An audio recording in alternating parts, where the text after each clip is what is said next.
Masih bertemu dengan ini sebelum kau dapat kesenangan. Perlawanan oleh di tepi sambil sekarang ini.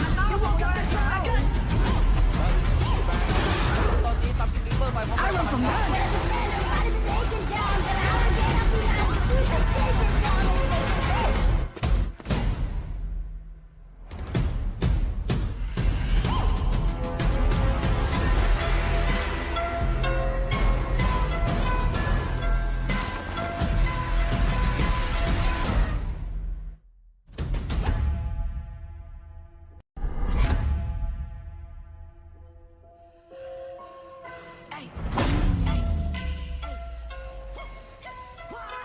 You come from high, now you see me rise.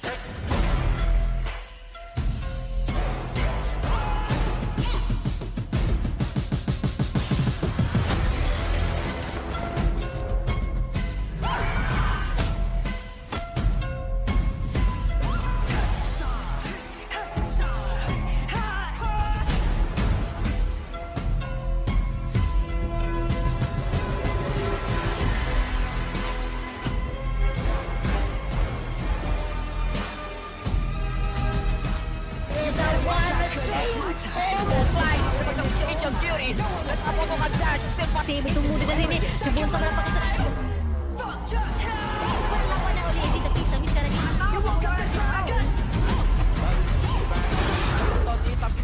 I run from run.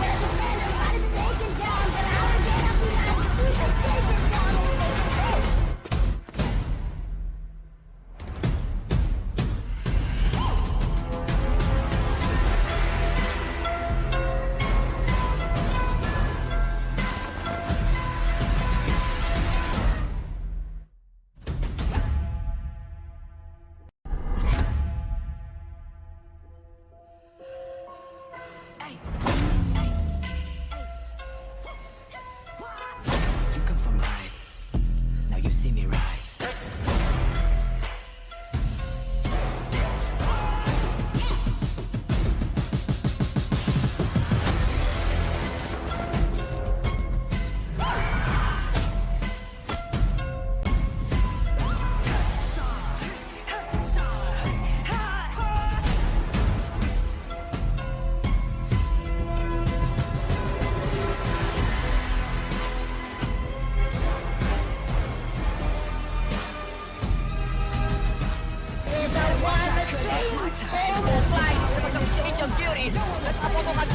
Masih bertemu dengan ini sebelum kau dapat kesenangan. Perlawanan oleh di tepi sambil sekarang ini.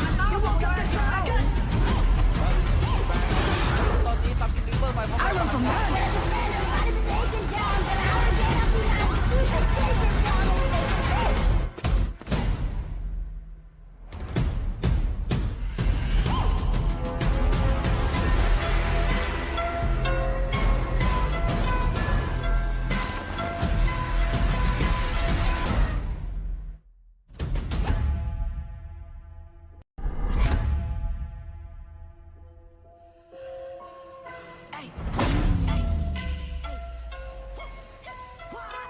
You come from high, now you see me rise.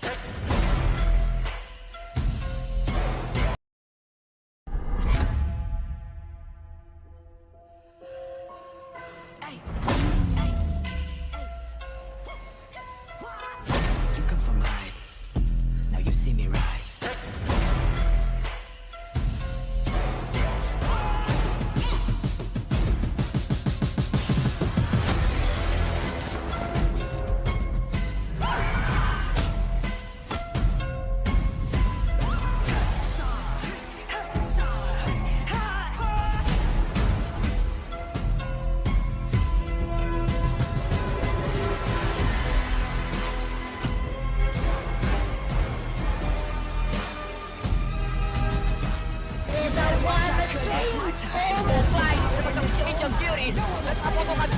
Masih bertemu dengan ini sebelum kau dapat kesenangan.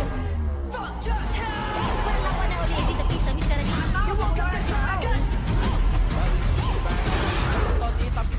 I run from run.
Save tunggu dekat sini. Sebelum kau berapa kita. Perlawan oleh si tapi Sami sekarang.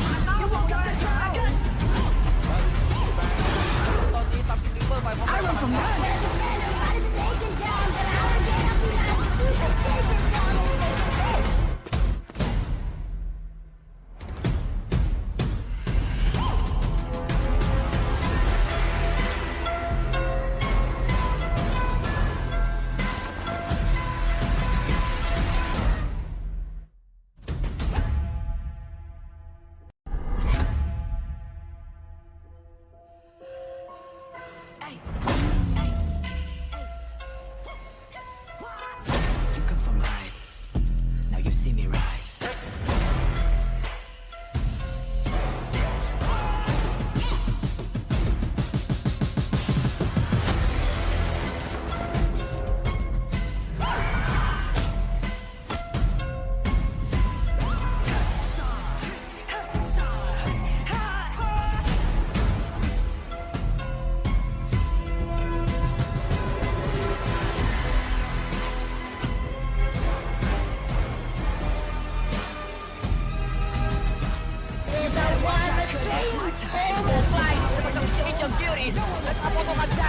Save tunggu dekat sini. Sebelum kau berapa kita.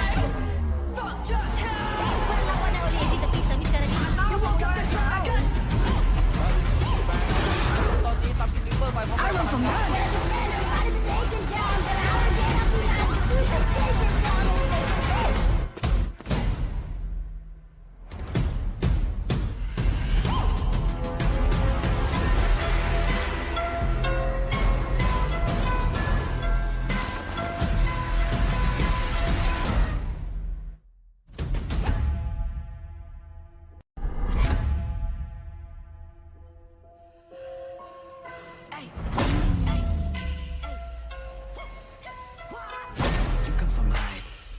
Now you see me rise.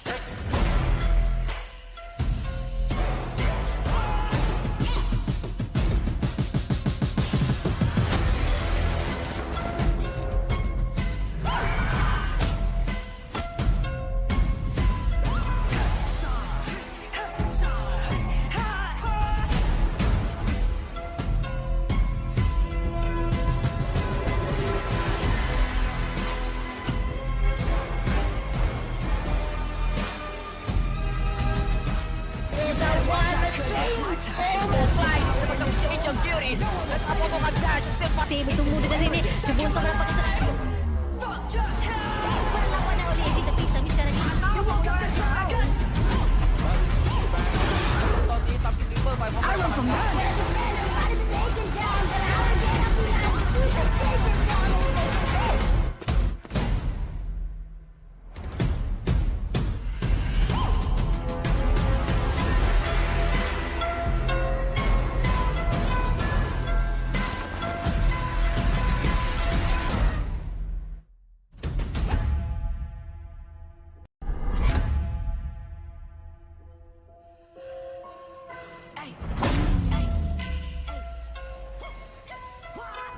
You come from high. Now you see me rise.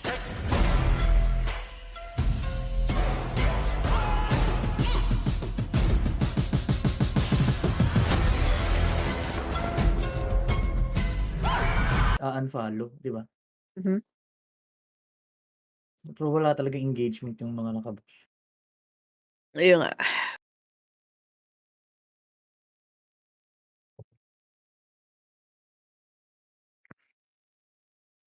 Got it. Patay, ready na. Ready na makita si Jollibee. Red horse. Red horse.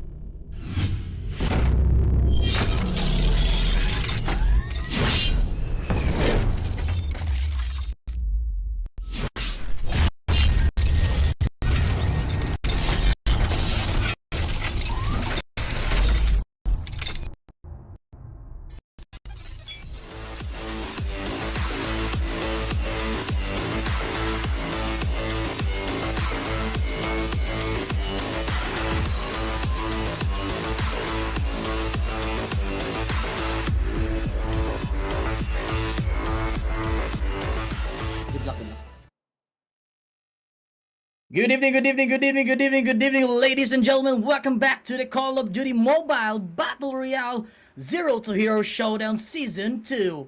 We're about to kick off the day number 5 by Paramount Gaming Esports with the best teams all over Southeast Asia server. I'm your caster for tonight, Bisedis Gaming, and together with Redman Gaming, one of the best shoutcaster here in the Philippines. And if you guys joined us yesterday, we get a chance to witness with the best teams on the bracket D yesterday, Redman. Yes, I do agree here, but enough about the past. We are here in the present. We are gonna go head to head in our bracket E, and I see bird's eye view in the names here. Very interesting matchup right now because, well, all I can guarantee you, it's gonna be a show. So, besides gaming, can you tell us, who will go into our bracket E? But without further ado, let's check out our team list right now. We have on the slot 1, AXP Esports Eternals, Dark Exile Ambassador, Arcanum Esports Fortis, Black Ops 151, House of Saints, Vagabonds Esports, Rivalry Esports, SDPH Grid, Lost Treasure, What Bro Legend, City of Legends or the CLS. And last but not least, here on the slot 1 to slot 12 will be the Beta Executor. For 13, we got Pro Gaming. And 14, Hamtaro, Lacray Gaming, ABC Mystic, NRX Efficiency 432. 13, Esports, GS Affiliates, ADB Esports, Nikaya Hawks, my bad, Forza Valiente Falcons, Deus Ex Machina, NDD Esports, and Antares Esports. There you go, kabayan. So, besides gaming, there's one name that stands out among the rest. Can you tell us which one it is and why? Oh, it's like a pageantry. Yes. Yeah, man. I like that. I like that. I like that. I like the question, man. The names that turns me all around there on the list will be the Vagabonds team. Yeah. Why? Man, Vagabonds team is a big name in Call of Duty Mobile. Yeah. just to recap here, Vagabond Esports, they are the champions of the Garena Survivors and the recently concluded Garena Invitational Battle Royale. So when Vagabonds Esports says they mean business, we mean they mean business. They're big competition right now, a big name on the lobby, but hey, there's a lot of talent right here, international talent to say the least. Southeast Asia, the best of Southeast Asia, gathering all around for Zero to Hero Showdown Season 2. Now, besides the obvious Vagabonds Esports, is there any other team that you're eyeing tonight? Team, no other than. No, I don't think so. No team. I think it's only Vagabonds that steals my eyesight on there, yo. Well, yeah, I do agree there. But hey, special shoutouts to NRX 432. They're really good. They're really up in that higher echelon. AXP Eternals really first thing I hear about, BR, it's always Vagabonds, NRX, and yeah, AXP Eternals. Yeah, sure, add them in the mix. But yeah, speaking of which, what do these players get from playing this tournament? Well, that's simple. Let's check out the prize pool right here. 8,000 CP. Yeah, that's huge bag, man. That's huge bag. And 1,000 CP per day. BTG, man. What can you say about this prize pool?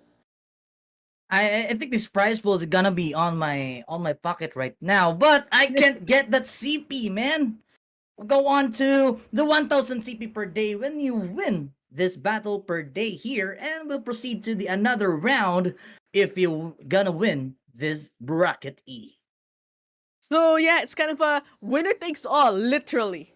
That's a huge bag on the line, and yeah, this is gonna be amazing to watch. But okay, prize pools got down, but how exactly are we gonna play this game? So let's find out with the game mechanics going on. In this video, we will explain the format of PG Esports Zero to Hero League for Quarter 3, year 2022. The league will consist of 3 stages. The first stage is the Southeast Asia Showdown. The showdown will happen from July 29 to August 6. It consists a total of 6 rounds, played out in both PPP and FPP, isolated and blackout battlefields.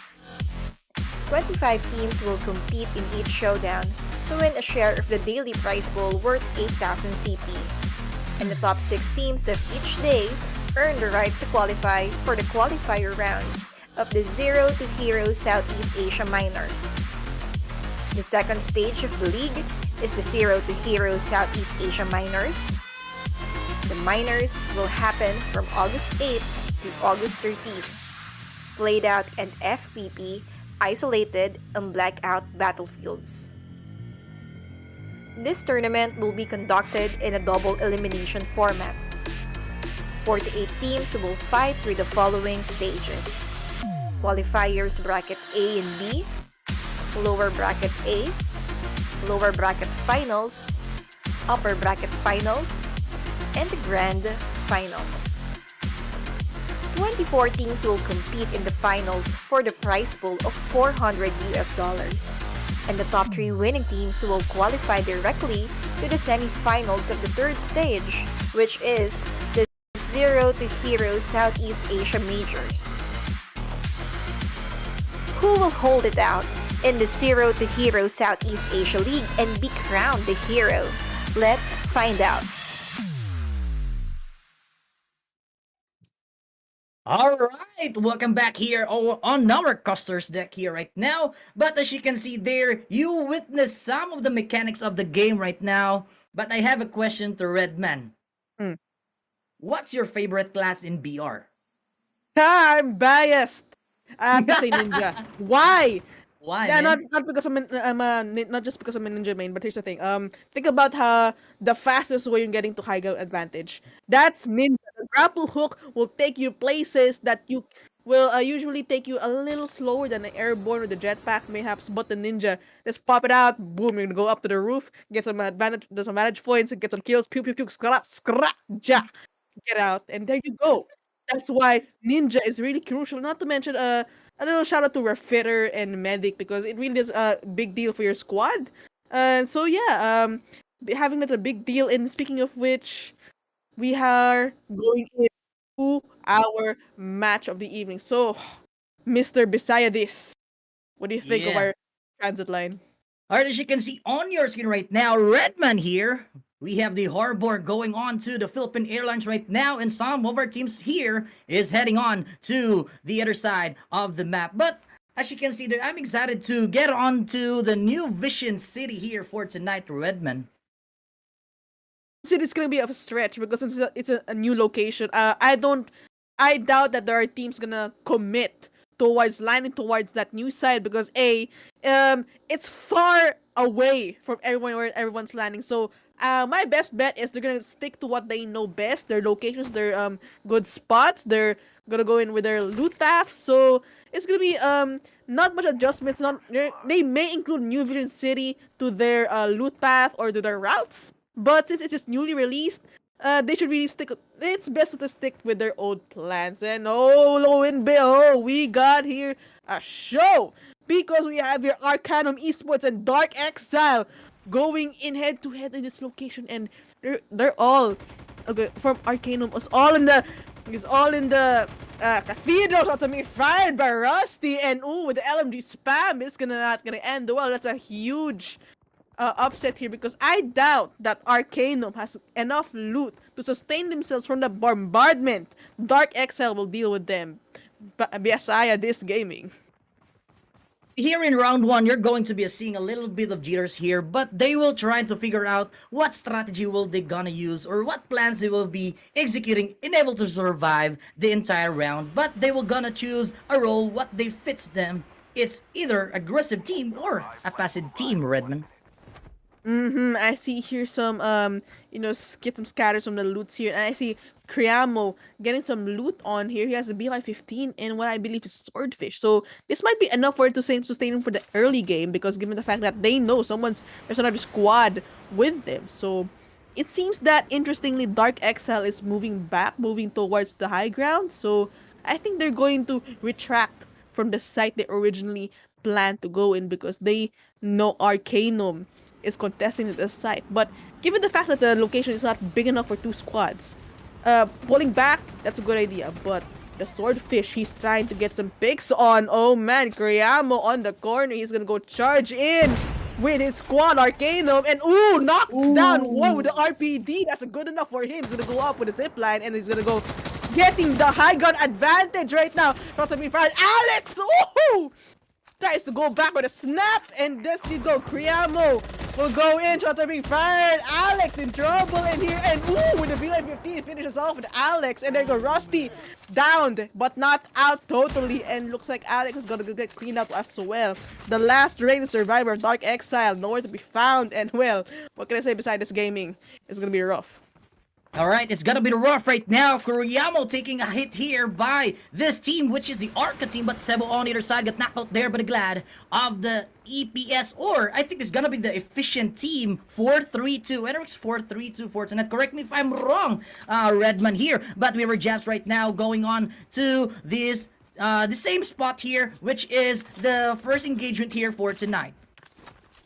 I love how Arcanum Esports took control of the high ground where they saw Dark Exile give it up willingly. I don't think they gave it up with minimal force. I think it was more of a strategic move because they were trying to pull back from the location, but they did Arcanum Esports really punished them for that decision. It was for them maybe that, of course, high ground is a big deal in Battle Royale because you can't really make up high ground. It's built into the map naturally. So kudos to them, and we're gonna go head into our next guys right here beside this gaming. Alright, these early moments really are built for just looting up, and upgrade terminal will be activated next minutes or the seconds here right now, Redman. But as you can see on your screen right now, we have here DEM, DEM, I think this is gonna be the DEM of Koi's here right now, showing up the axe here. I think this is gonna be the bailout for this spot right now. But as you can see there, we can see some of the members of the DEM reuniting each other right now here, Redman. Oh, where's the Valiente Falcons going head to head against our hotel squad? It's gonna be SDPH Creed. And okay, it looks like we're just gonna go in with SPDH Creed. My bad about that. There's all alone here. This guy, I think they're okay here. So with the AK-47, Alice with AK-47, and what I believe is the RUS.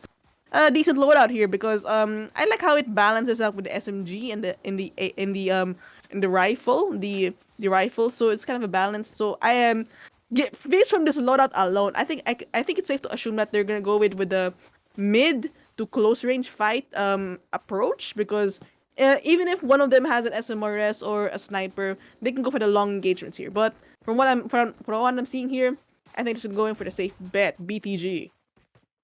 As you can see, they're making sure right now that they're comfortable with the gun. But as you can see, they've taken down the Crimo of the Arca team here for tonight. And we can see a lot of smokes being deployed right there from their opponent here right now. But we can see Mad Max and Crimo got knocked out there by the popcorn gameplay of Santa of the Beta team with that very beautiful takedown on the popcorn gameplay. But as you can see there as well, we were Beta right now. I think there's gonna be the full engagement here for tonight's battle between these two teams here. But we can see there the Maddox of the Arca team still on the ground and facing on the floor right now. We can see Jumps get knocked out by the center of the Beta team. I think there's gonna be the full engagement here for tonight. And we can see there the Champs deployed there. Maddox taken down by the popcorn inside of the Beta team. Jumps get knocked out by the flicks of the Beta team here for this beautiful takedown there. Redman, take it away.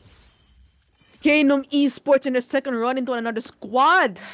Unfortunately, didn't make it a cut. And as it seems, Beta Executor from all the way from Indonesia was able to capture them alive. And looks like they are going on their way to some goodness right now. We're gonna go into our next squad. It's gonna be SDPH Creed with a run in with our Papa squad. It's gonna be ABC Mystic all the way from Malaysia. BTG, what do you think is gonna happen here? Alright, I know the ABC. This is my first time to to see the team here from Malaysia team. But as you can see, their Alice taking some damages right now. Phantom got knocked out by the dribble of the ABC team. And we can see, I think this is gonna be the bailout from the hands of the ABC, which is Alice on the move right now for the SDPH. And we can see there, oh my goodness, we have here right now, Redmond.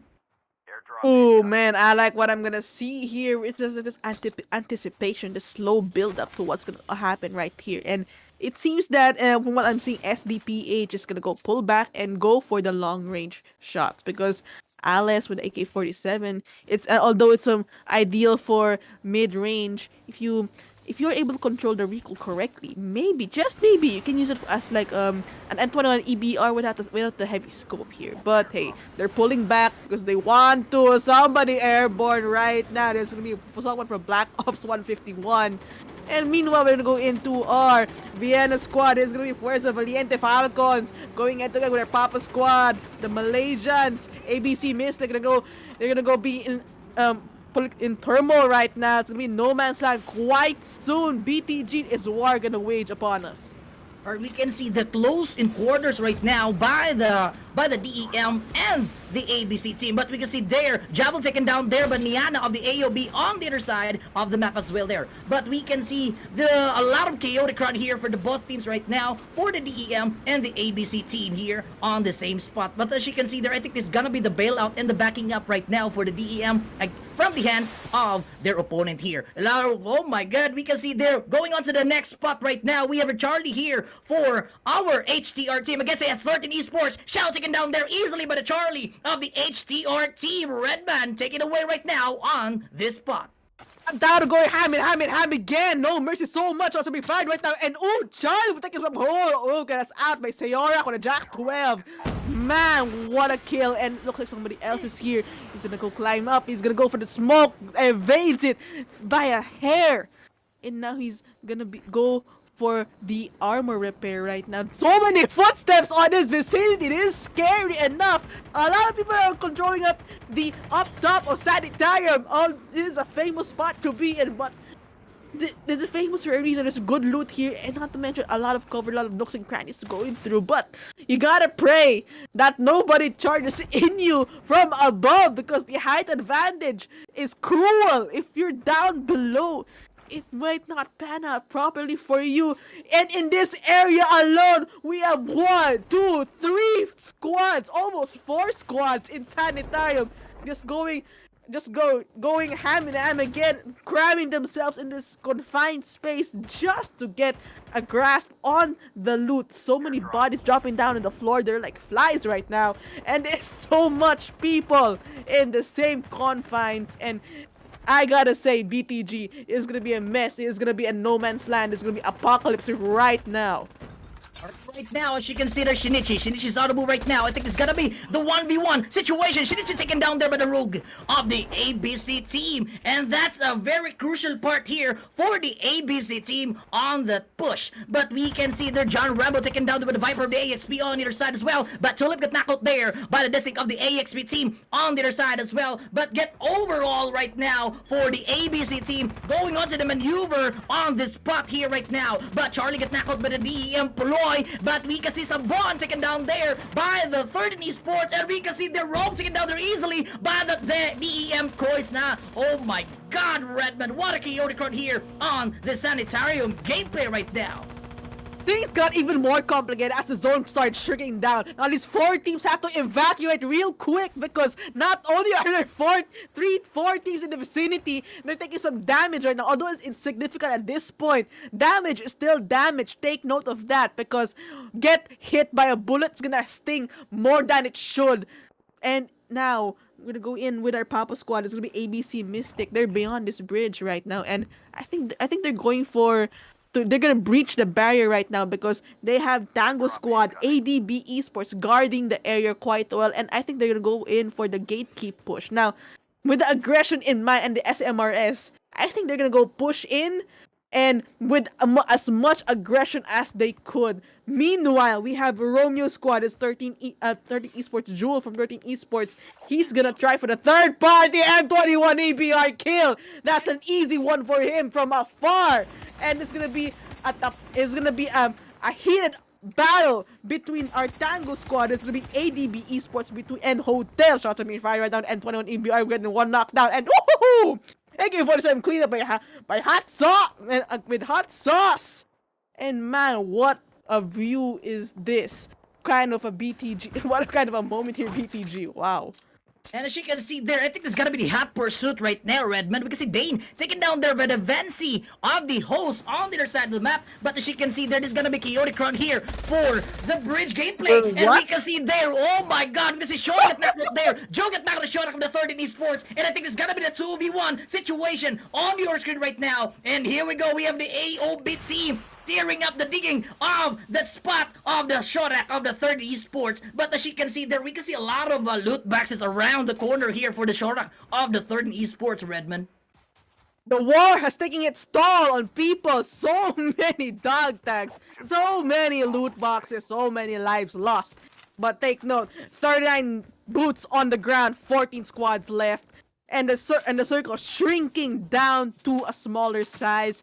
It seems that all people are just converged just right outside the circle, and rightfully so, because I think it's plain and obvious what they're trying to do here. They're gonna go for the gatekeep play and make sure get some damage in before they go into the safe zone, and once they're in the safe zone, eat them whole, swallow them alive. So this is a common strategy we've seen with higher elo play, especially in Battle Royale. So it's no surprise that it's gonna be applied here into Zero to Hero Showdown. So we have here ABC Rogue MW is going in for the dog tag play. Now the dog tag play in his case is really crucial because he's all alone, and having two people with him can increase their chances of survival. Meanwhile, we have your Quebec squad. It's gonna be NRX 432, a local legend.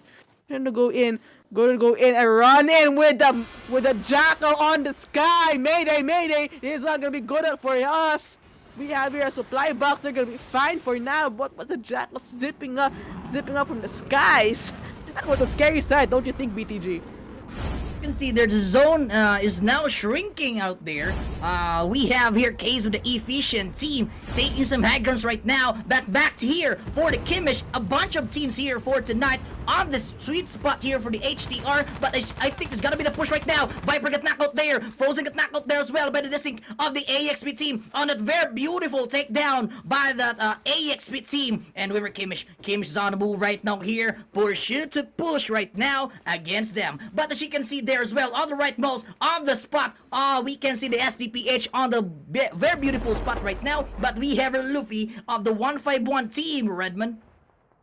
Ooh, Black Ops 151 head up against House of Saints on the other side of the valley, and ooh, that's so much stuff right there. 80's knocked down by 151-1, and they're gonna go ahead with a hard push with a third party with our Uniform squad. That's gonna be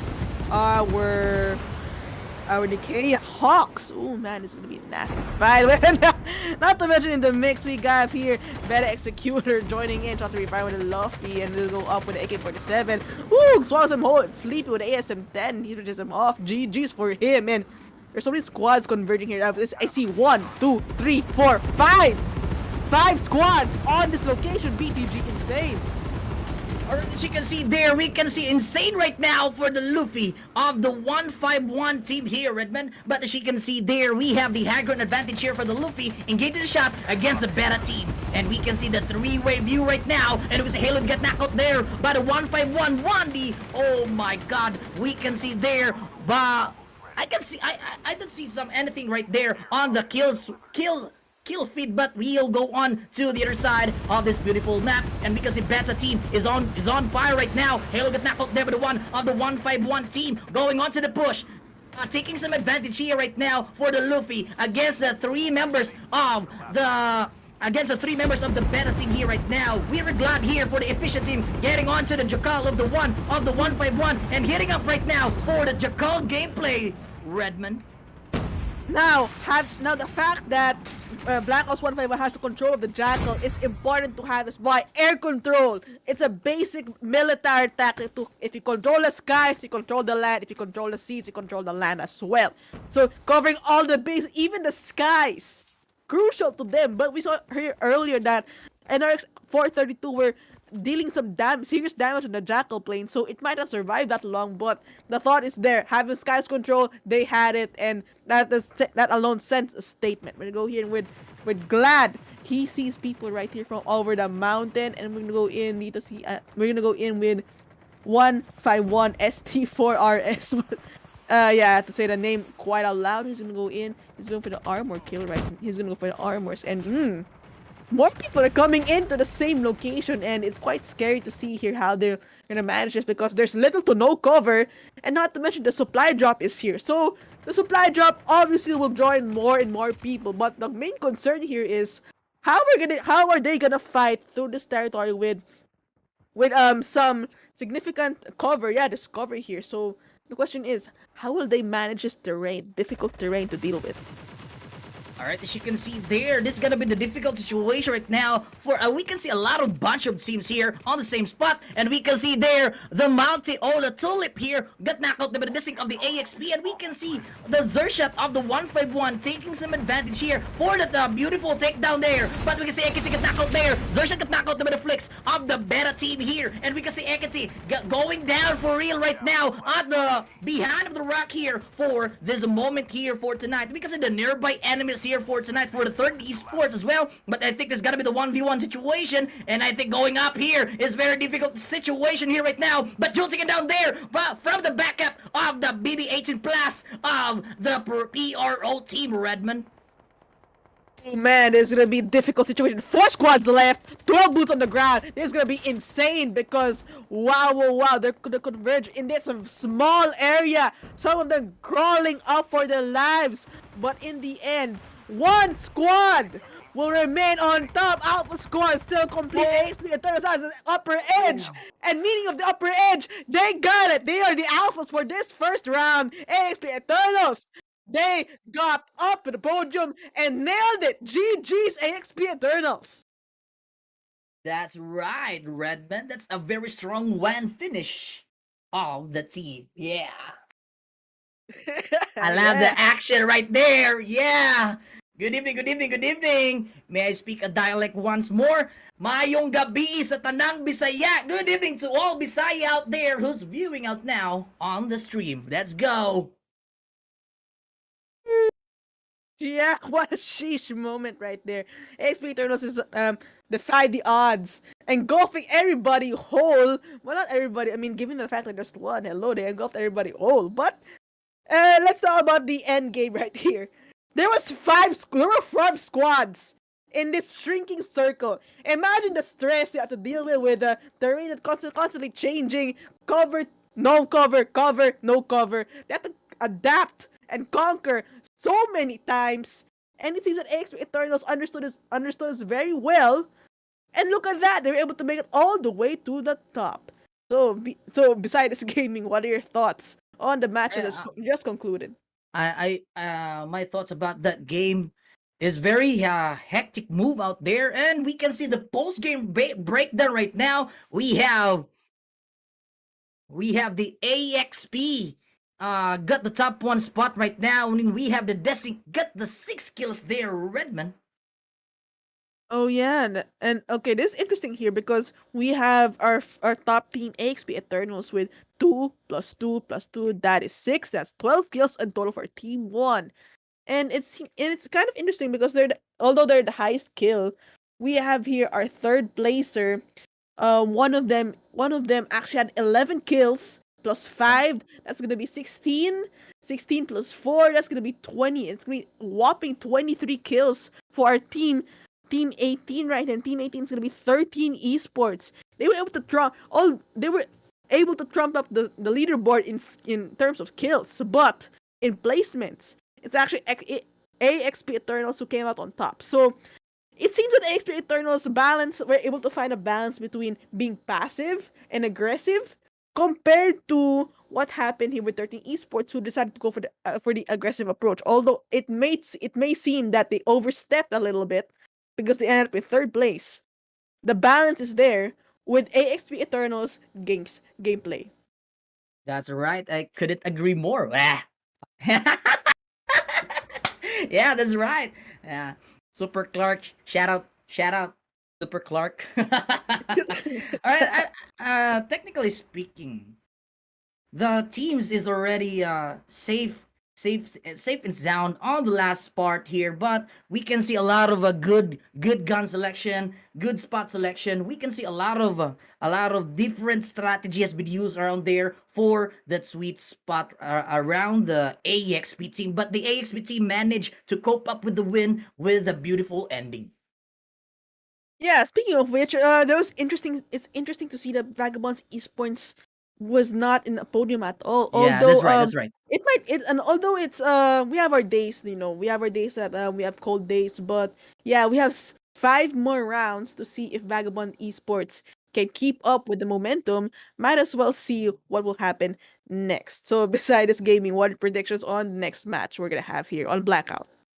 Next match will be the blackout map, but we will see that later on. For the Vagabonds, I want to see some Vagabonds to be one aggressive team on the round two later on. Redman, what can you say about my thoughts about Vagabonds for the blackout map? But the blackout map requires you to use some snipers because the blackout map is a huge map for every team here. Even us, if we go to the blackout map, we'll use some of the snipers, SMRs or FSJ. But I really recommended use snipers on that. So yeah, I do agree with it with your sentiment right there because we need helicopters, we need motorcycles, we need our snowboards even, if you may. So yeah, controlling the skies, controlling all your transportations, securing them early on, really crucial here because you unlike an isolate, you can get away with rotating by foot. Here in Blackout, it's more rough, it's more unforgiving territory. So you really have to go and steady your pace. If you overstep, it will punish you really hard. If you expose yourself too much, a sniper will get you really fast. So it's more of a passive map, and I'm excited to see how our teams will deal with it and how their aggression will translate to the passivity of what is Blackout. All right, but before we will continue the round, we will have a power break. We will see that later on. Peace out.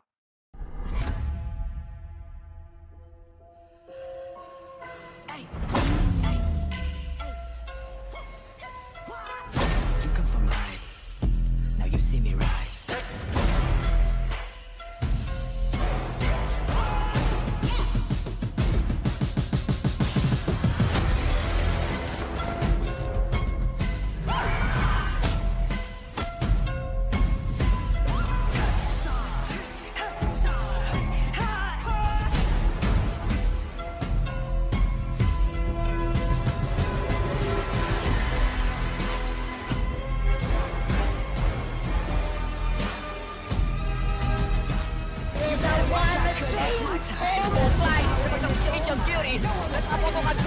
Possible tumulo na rin eh. Subunto ka na pakisarap.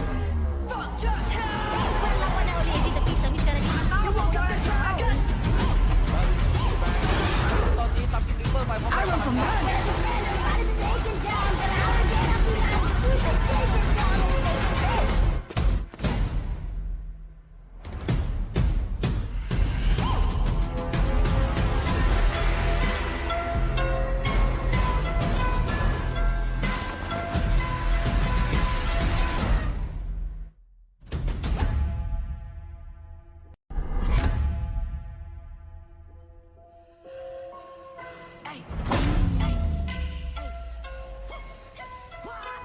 You come from high. Now you see me rise.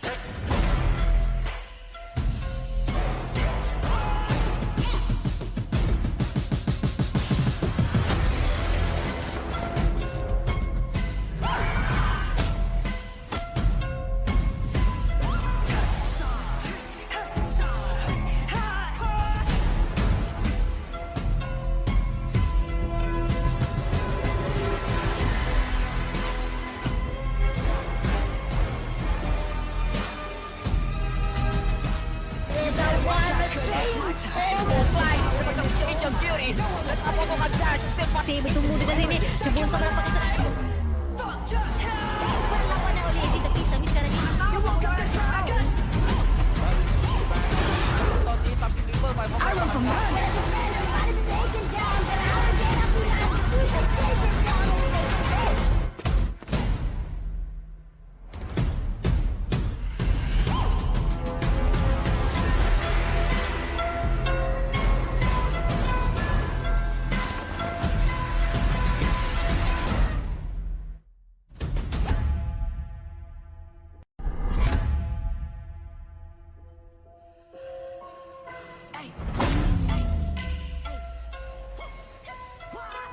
You come from behind. Now you see me rise.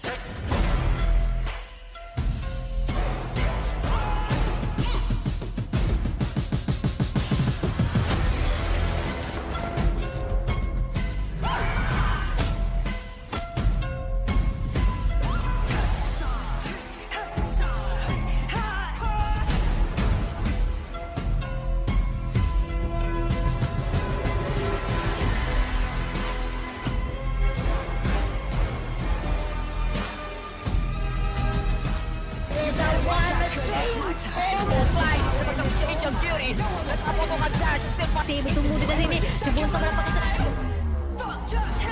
Perlawan na uli. Dito pisa. Miss ka na niya.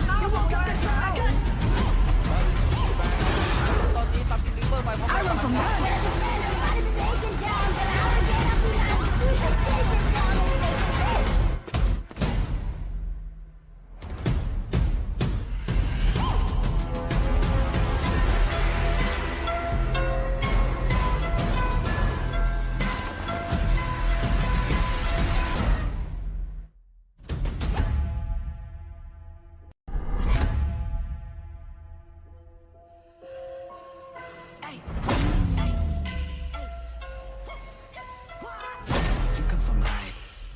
Now you see me rise.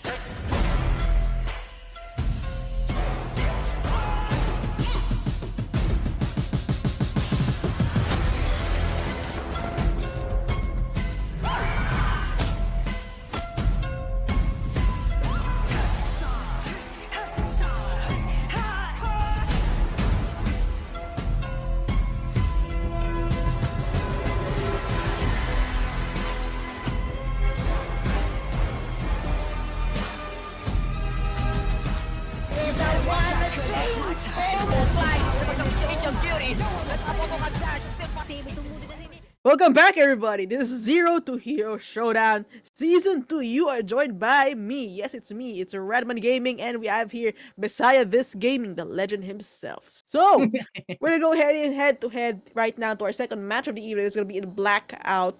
And just to recap, AXP Eternals got the bag as the first podium placer for tonight's matchup. So besides gaming, going in, we're gonna go here and see what our leaderboards look like as going out from isolated. So BTG, what are your thoughts?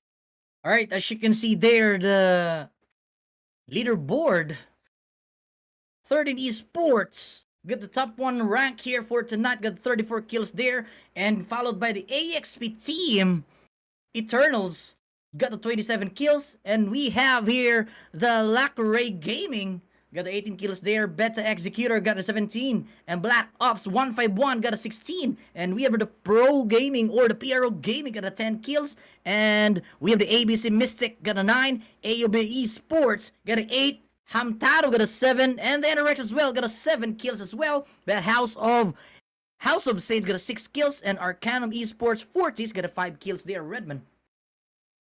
Ikea Hawks. That's gonna go with 3 points. Dark Excel Ambassador with 2 points. Fuerza Valiente Falcons with 2 points. SDPH Creed with 1 point. DEM or DEM with 1 point. Vagabond Esports none so far. Rivalry Esports none as well. Lost Treasure 0. What Bro Legend also 0 in the scoreboard. City of Legend CLS 0 as well. Affiliates, my bad, NDDS Esports and Antares Esports standing at 0 points as well. So 13 Esports, they're gonna although they only placed third, it's interesting to see that they're on top of the leaderboards, given the fact that their kills outweighed their placements a little bit, and although AXP Eternals won the fight, it just comes to show that you have to balance your kills, you have to balance your placements in order to get the upper edge in this tournament. Alright, as you can see there, the AXP won the beautiful round 1, but on the leaderboards, we can see they are on the rank 2 right now, but I think let's get on to the round 2. Are you excited for the round 2, Redman? Oh man, you bet I am, because I want to see how these folks deal with the weird terrain that is blackout, and how they will manage all of this. Given that the transit line is up, and I don't think it's not as bad, it's not as good. It's in the middle of it's okay. Why? It's gonna go from south to north. It's gonna go from the side of Ghost Town all the way to our construction site. It's a little biased towards the to the left side, but I don't think it'll bother our teams too much because they're gonna land in their spots anyway. So yeah, GTG. Besides gaming, what are your thoughts on the line? GTG gonna go here for this round 2 on the blackout map. As you can see there, some of our teams is already landing on the same spot here. I think we have go on to the team E here, or let's go on to the ghost town, but we cannot predict who will be crown the winners for this round 2. As you can see there, the leaderboard is up right now. 13 Esports got the 34 kills there, but Sebo taken down there on that beautiful takedown by that head-to-head showdown by that shotgun. And we can see Chris taken down there easily by their opponent. And we can see Rusty coping up some guns right now there, Redman. Dark Excel, SDPH Creed in this one location, given the fact also in the mix, House of Saints. There are 3 squads, make it 4, just zippy threat, pass through to the skies again. That's gonna be Black Ops 151. They had the Jackal in the last game, so they're gonna do everything again. Now 3 squads in the same location. This is about to get messy because everybody's scouring for the same place for loot. And Rusty, I don't think Rusty realizes that there's 2 people in that build. I think he realized that in time, goes back up, finds a chest. He will get whatever's inside right there, and okay, gets a Jack 12 and shotgun ammo. It's gonna suffice for him if and only if he runs into trouble. So, okay, so what people should do here in the early game, it's either you rush hard or you ease back. This depends solely on the loot you get for beforehand. It's more of a RNG moment here, wherein it's just by luck. If you get like an AK or a Jack 12, sure, rush all you want. But if you get bad weapons to start off, like something like it's really a bad weapon you can't really use, don't engage. Only engage if someone pushes you with a bad weapon. That's all. And then speaking of engagements, it's gonna get rough right now, right here, because somebody got knocked down. It's gonna be a fight between House of Saints versus our guys in Dark Exile. Man, it's gonna get nasty real quick. It's gonna be the real quick down there for the member of the DET, which is Rusty right now, going down for the floor here. But she can see there, the upgrade terminal will be activated in just a few more seconds there before this matchup will be gonna be on fire right now on this beautiful spot. And you can see 0 to Hero taking down the Bracena of the beta team on the other side of the map right now. But as you can see, their Vancy's on the move right now here, taking on the camp here for the host team. But I think this is gonna be the push by the Vancy team. Vancy of the host team right now, and getting on some dog tags right now here. Redman, what are your thoughts of the moment of the Vancy getting some dog tags of his teammates right now? When push comes to shove, they really can't do much right now and go for the dog tag play. They've done that, and the best thing they can do, conserve their lives, do what they can to survive until they get their teammates on the ground once again. So they're gonna go for the ATV play, and go get secure themselves a vehicle, move away from the territory. Good idea. Why? Okay, you know that this place is heavily contested already, so might as well move away. There's no harm of running away if it means saving the lives of 2 of your comrades who will come for the revival flight. That's a good deal, and might as well add to the mix, securing the fact that they have loot once they land. That's a big deal. And meanwhile, we have here Fuerza Valiente Falcons going head to head. Another in what I believe is 13 Esports also be fired. Then got it up. Shao also got out PPSH, and woohoo! What a spray down by Sabon. Be rough indeed. Oh man, it's gonna, as we see in this 3-way cam, so many things are happening. But Sabon running for his life as Joe Hart pushes him in Sinchi, and GG's to him. Rough spotting right here by Sabon. He wasn't able to clean it up. No pun intended. Shinichi and gang was able to survive to live to see another day. Alright, as you can see there, Shinichi, you see that Azumarilla's gameplay right now, Redmond, but as you can see, some of the members of the third in esports taken down on the floor right now by their opponent. But we'll go on to the next side here. We can see Senna. Senna is on the move there for our beta team. And we can see some of the members of the beta team as well, well equipped on the good gun selection right now on this beautiful spot. And as you can see, there's the revival flat will take on to the 1 second devotion right now here for tonight, Redmond. VLT's Beta Executor in the same location. Now, just fun fact, our guys in beta here, they're Indonesian, so their playstyle might not reflect on what the Filipinos are used to. So here's the thing: it's interesting to see that they're aware that their opponents have the aggressive high ground, so they decided to push away. Good call. And now let's see here. We have here Arcanum Esports going with by a distance against our Quebec squad is gonna be NRX 432. So a little far away, just behind them, although is SDPH Creed slowly creeping up to them, and ooh, that is shocking. No, really, he got shocked. So he's gonna go in. Is gonna go in for the play of the dog tag. Shocked again, but it's okay. He will get the revive. That's the important thing here. And meanwhile, our hotel squad has finally arrived at their SDPH Creed, hard pushing Arcanum Esports, just like a tiger preying on some innocent animals right there. And meanwhile, let's go in here and check on what our guys and affiliates and our Lima squad Beta Executor are up to.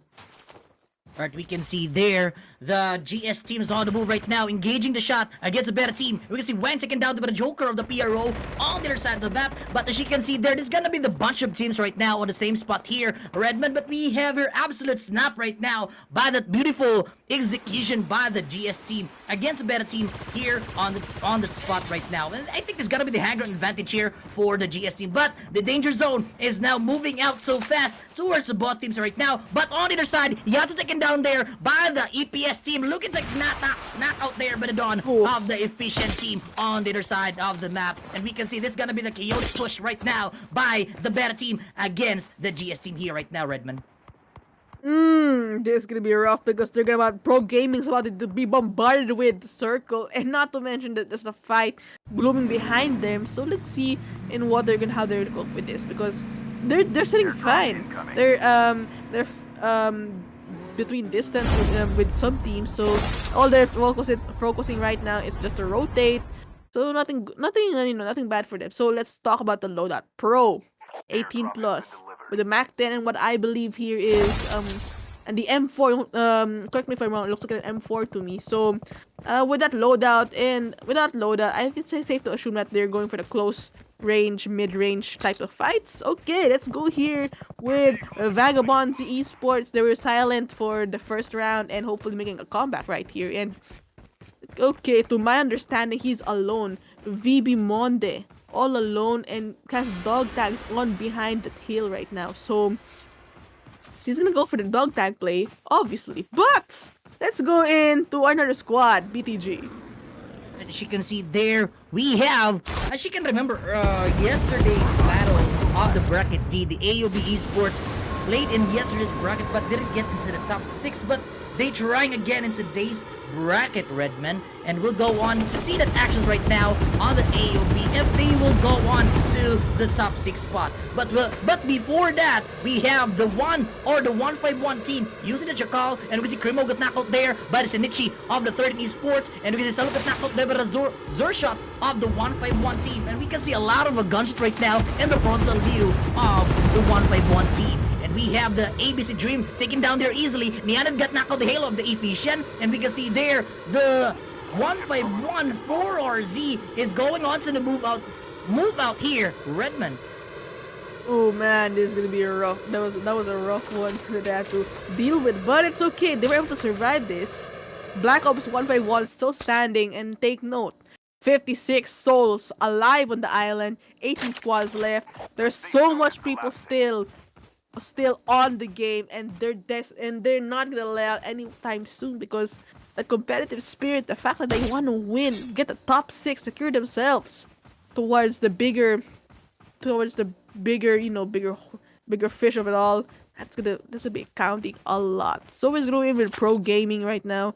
He has what I believe is the N21 EBR. Forget N21 EBR, and he's gonna go in for some snipe push. But on his crosshairs is gonna be better executed on his crosshairs. He sees somebody's gonna go for the shot. You see, this guy is not to draw anything yet, but as distance between these two teams gets slimmer and slimmer and slimmer, a fight will erupt quite soon.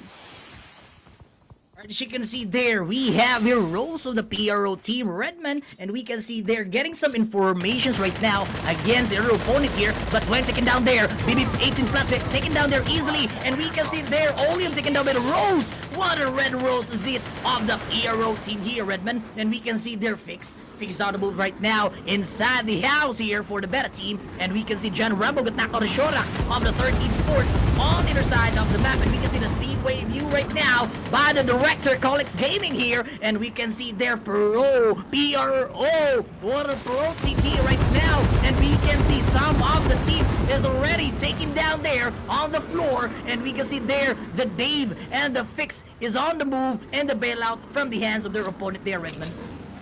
Oh man, that was a rough one, but they were able to live to see another day. That's gonna be fine for the side of Meta Executor. But meanwhile, our pro gaming, they're out for blood right now. They're out for blood, sweetie.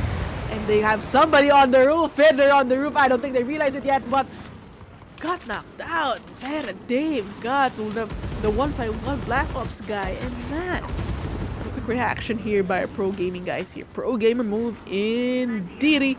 So let's see here with a circle right now. Oh man! There's so many colors!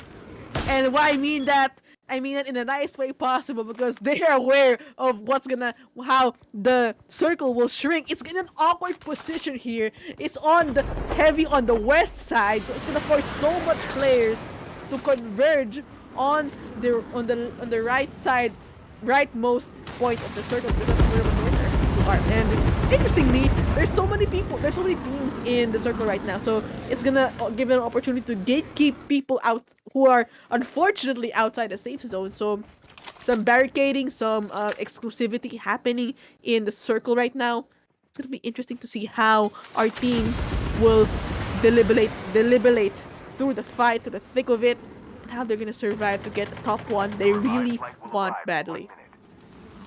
Alright, as you can see there, the EPS team, they need to stay in the building right now and able to survive this round 2 here on the Blackout. And we can see Glad is on the move right now, and the rest of the gang here for the Efficient team going on to the Reunited here for this round 2. But we can see Charlie taken down there by the show of the SDPH on the other side of the map as well. But as you can see there, some of our team is already backing up from their opponent here for tonight. Zorshak taken down there by the Dream of the ABC team here on a very beautiful takedown by that Mach 10. That's a very close in quarters here for this round 2 of the ABC team. We can see Berta got knocked out by the Kai of the AXP on the other side of the map. But as you can see there, I think someone is heading on towards by the ABC team, which is a PRO team here right now. I think there's gonna be the chaotic round for the both teams. And we can see there BB plus 18. I think there's gonna be the push right now there. Redman taking it away right now for this chaotic round for the PRO and the ABC. Bro, using a ninja, I like this guy already. Oh, this is a bad and what? What? Can somebody explain to me what just happened? Just a bombardment from the air eliminates the whole squad. ABC. Oh, the one. My God! What a jackal! Whoa! Huge bombardment by 1511. That was amazing. That was hellfire from above. That is something I didn't expect to happen, but I'm glad I saw, because how incredible that play was. That was a good one by Black Ops 151, dominating the skies, Philippine Airlines style. Oh my God, we can see there a lot of gunshots right now using a Jackal gameplay of one of the members of the 151 team. And we can see there from the Rector Colix here for tonight on that very beautiful shot. Thank you so much for that one. And we can see Diana taken down there by the Shao of the 30 Esports. And we see Phantom taken down there by the AK-47 of Frozen. of the HTR team on a very sweet spot of the HTR. And you can see AKT got knocked out there by the one once again of the Jagong gameplay of the 151 team. Wow, what a great engagement and a radical move out there for the one, Redman. Taro!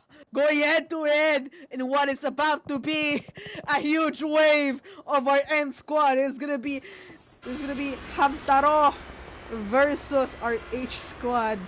And man, it's gonna be rough because he's all alone in this one. But I like the formation they had here because they had a flat play.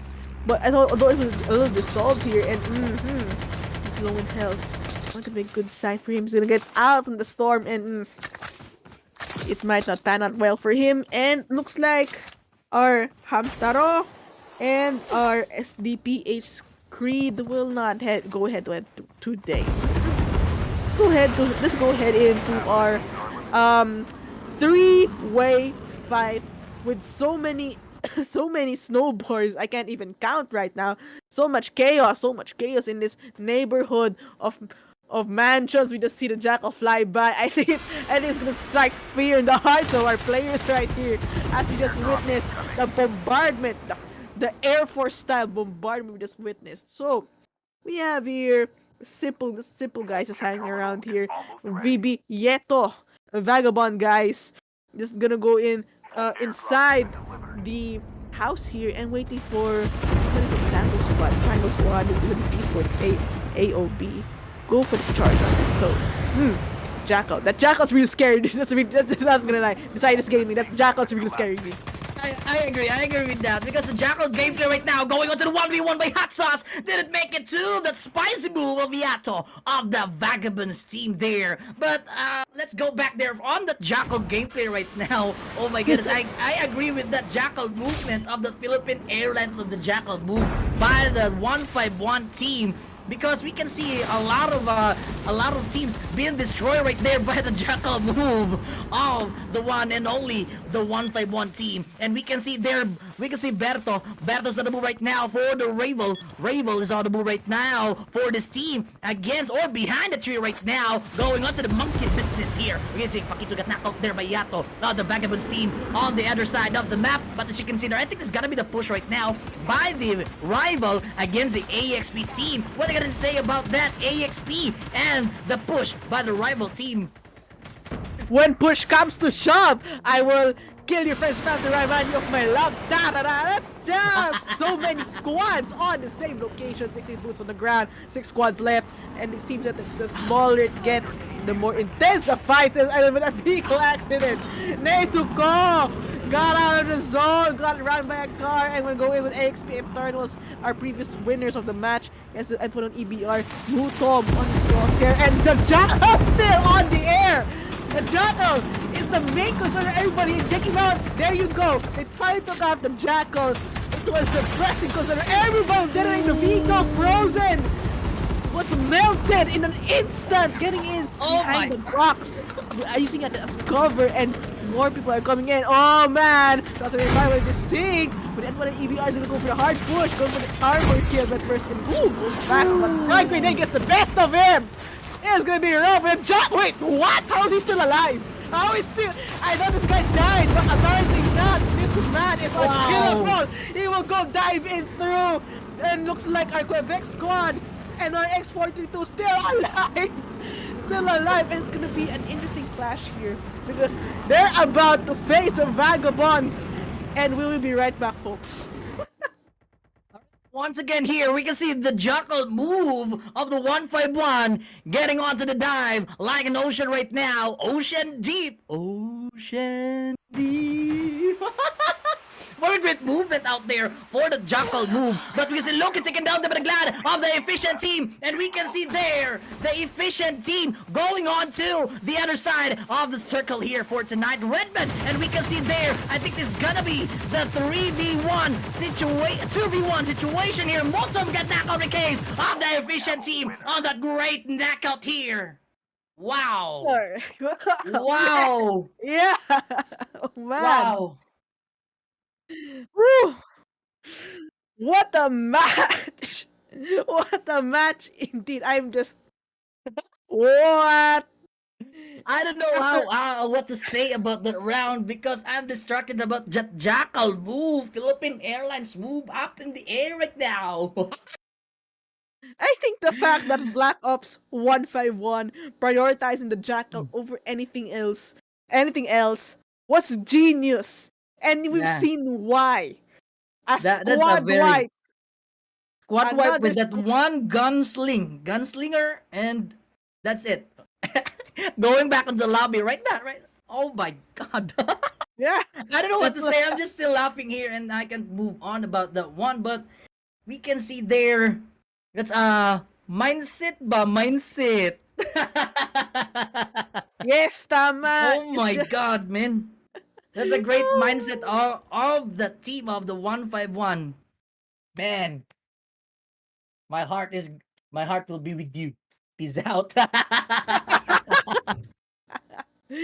mad respect. Mad respect. Mad That's all I can respect, man. give. That's all I can Mad give respect, man. to Black Ops 151. And man, let's gonna go into our guys who just won NRX 432.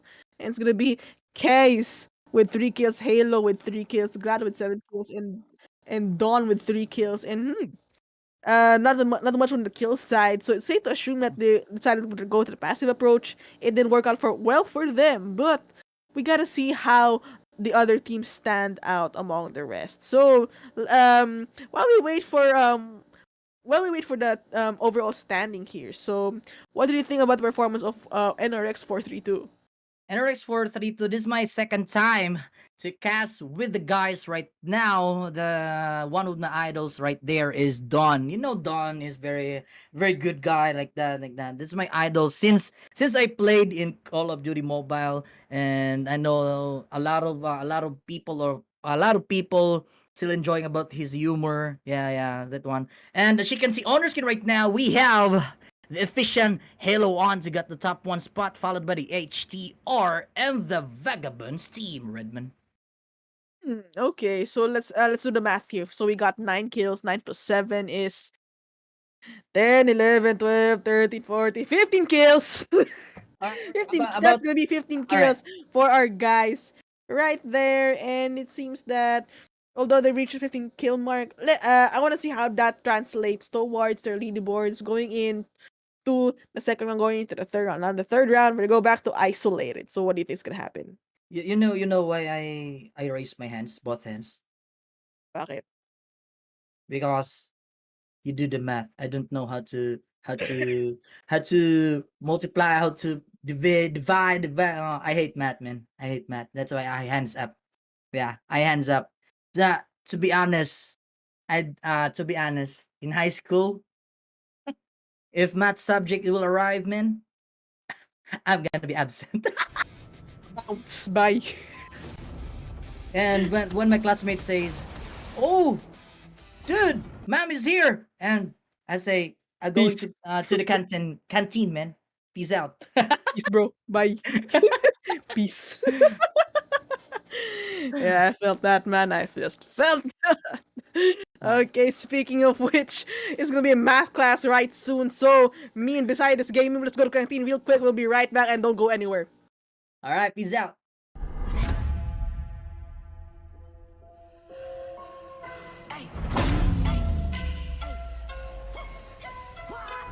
You come from high. Now you see me rise.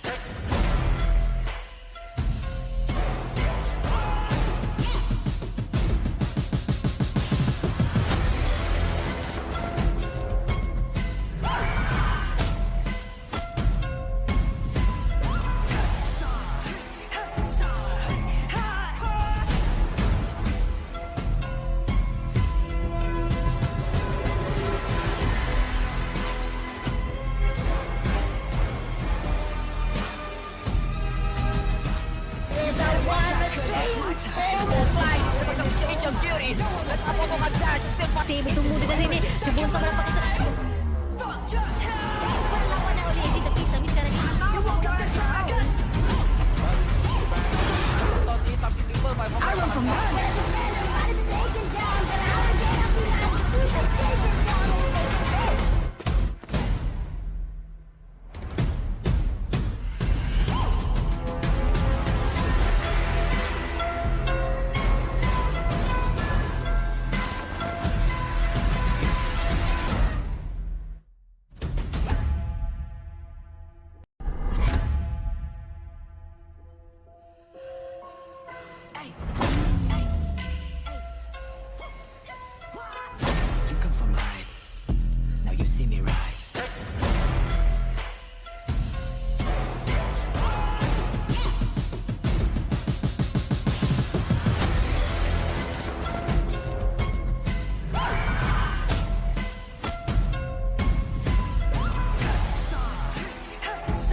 Save tumudo na rin. Subunto mo pa sa.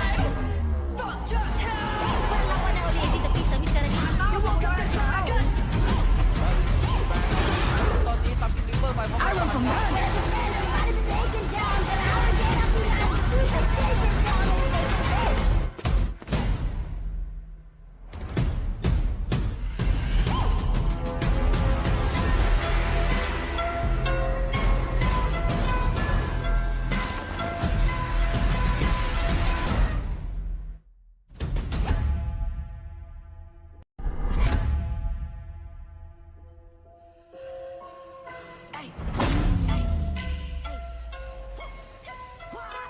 You come from behind. Now you see me rise.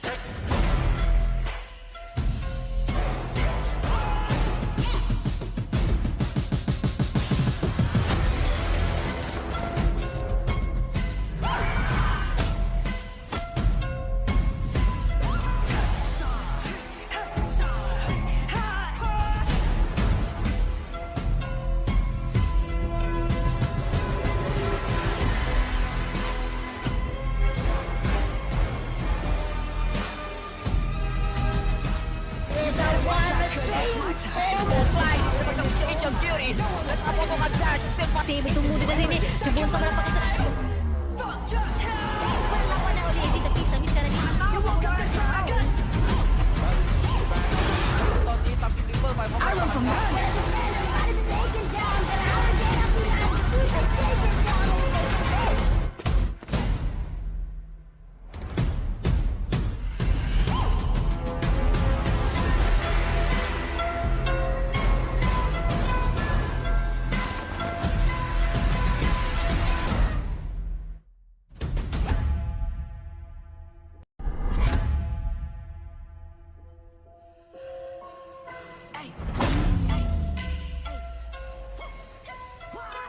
You come from behind.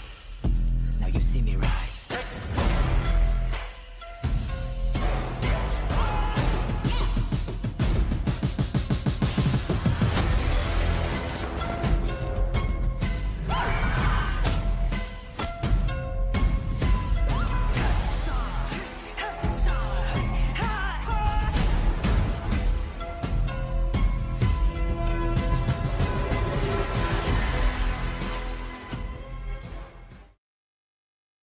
Is math class done yet?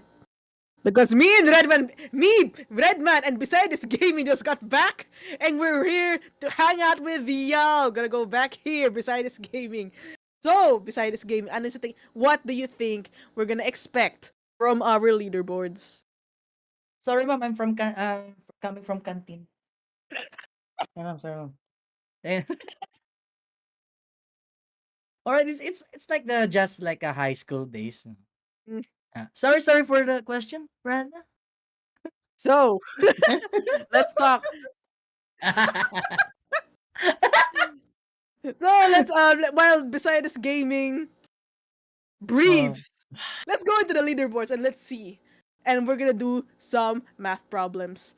So, beside this gaming, what are your observations? Alright, as you can see on our screen right now, we have the leaderboards here, and we can see the AXP going on to the top one spot right now.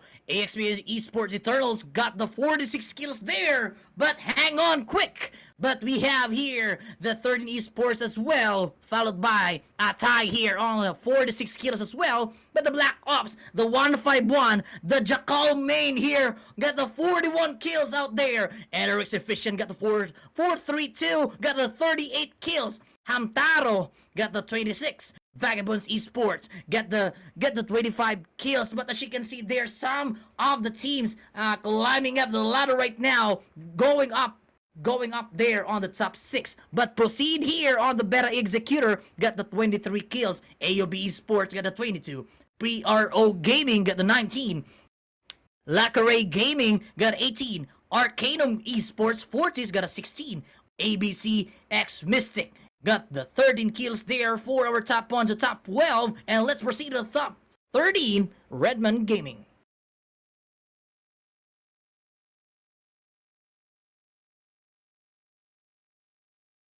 I was muted. Zoe. Rivalry Esports with 12 points. House of Saints with 11. Nikea Hawks with 4. Fuerza Valiente Falcons with 4 points. Dark Excel Ambassador with 3. SDPH Creed with 3. GS my god, Efialtes. Sorry, with 3 points. Unique name, by the way. I love it. Them with 1 point. Lost Treasure, What Bro Legend, City of Legends, CLS, NDD Esports, Antares Esports, all sitting at 0 points currently.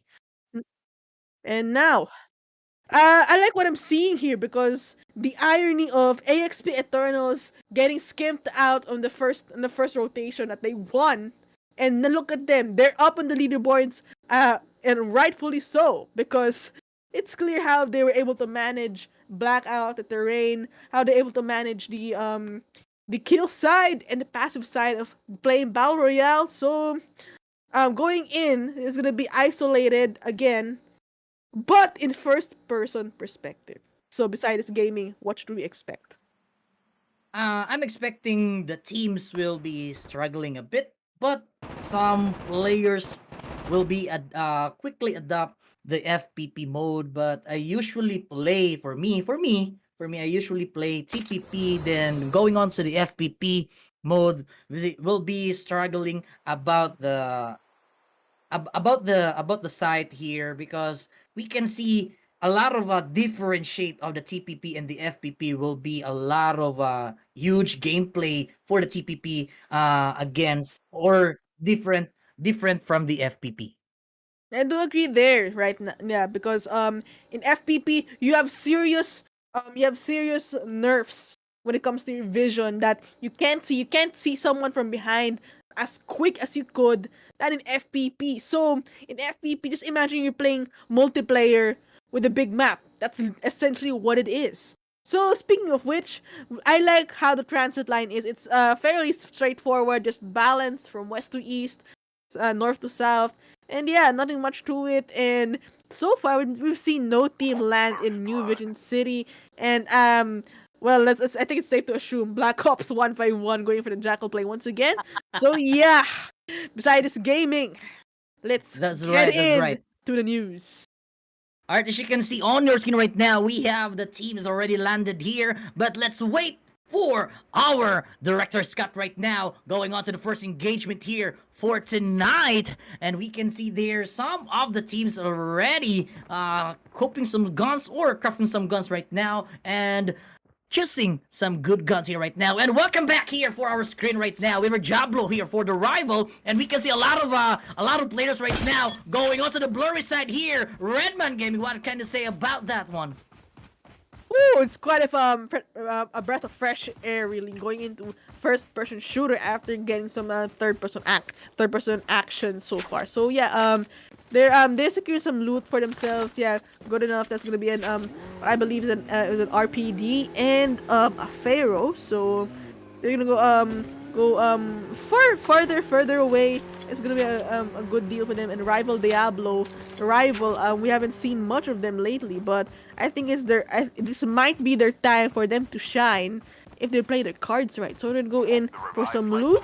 That's easy peasy lemon squeezy, and yeah, because they're all alone, this loot safely in their side. So based on the loot they have so far, it seems that they're leaning towards a short range engagement, and with the RPD, that's more of it's more of a far further off. So yeah, Sanitarium, I think Sanitarium's all theirs. Lucky for them. Rivals,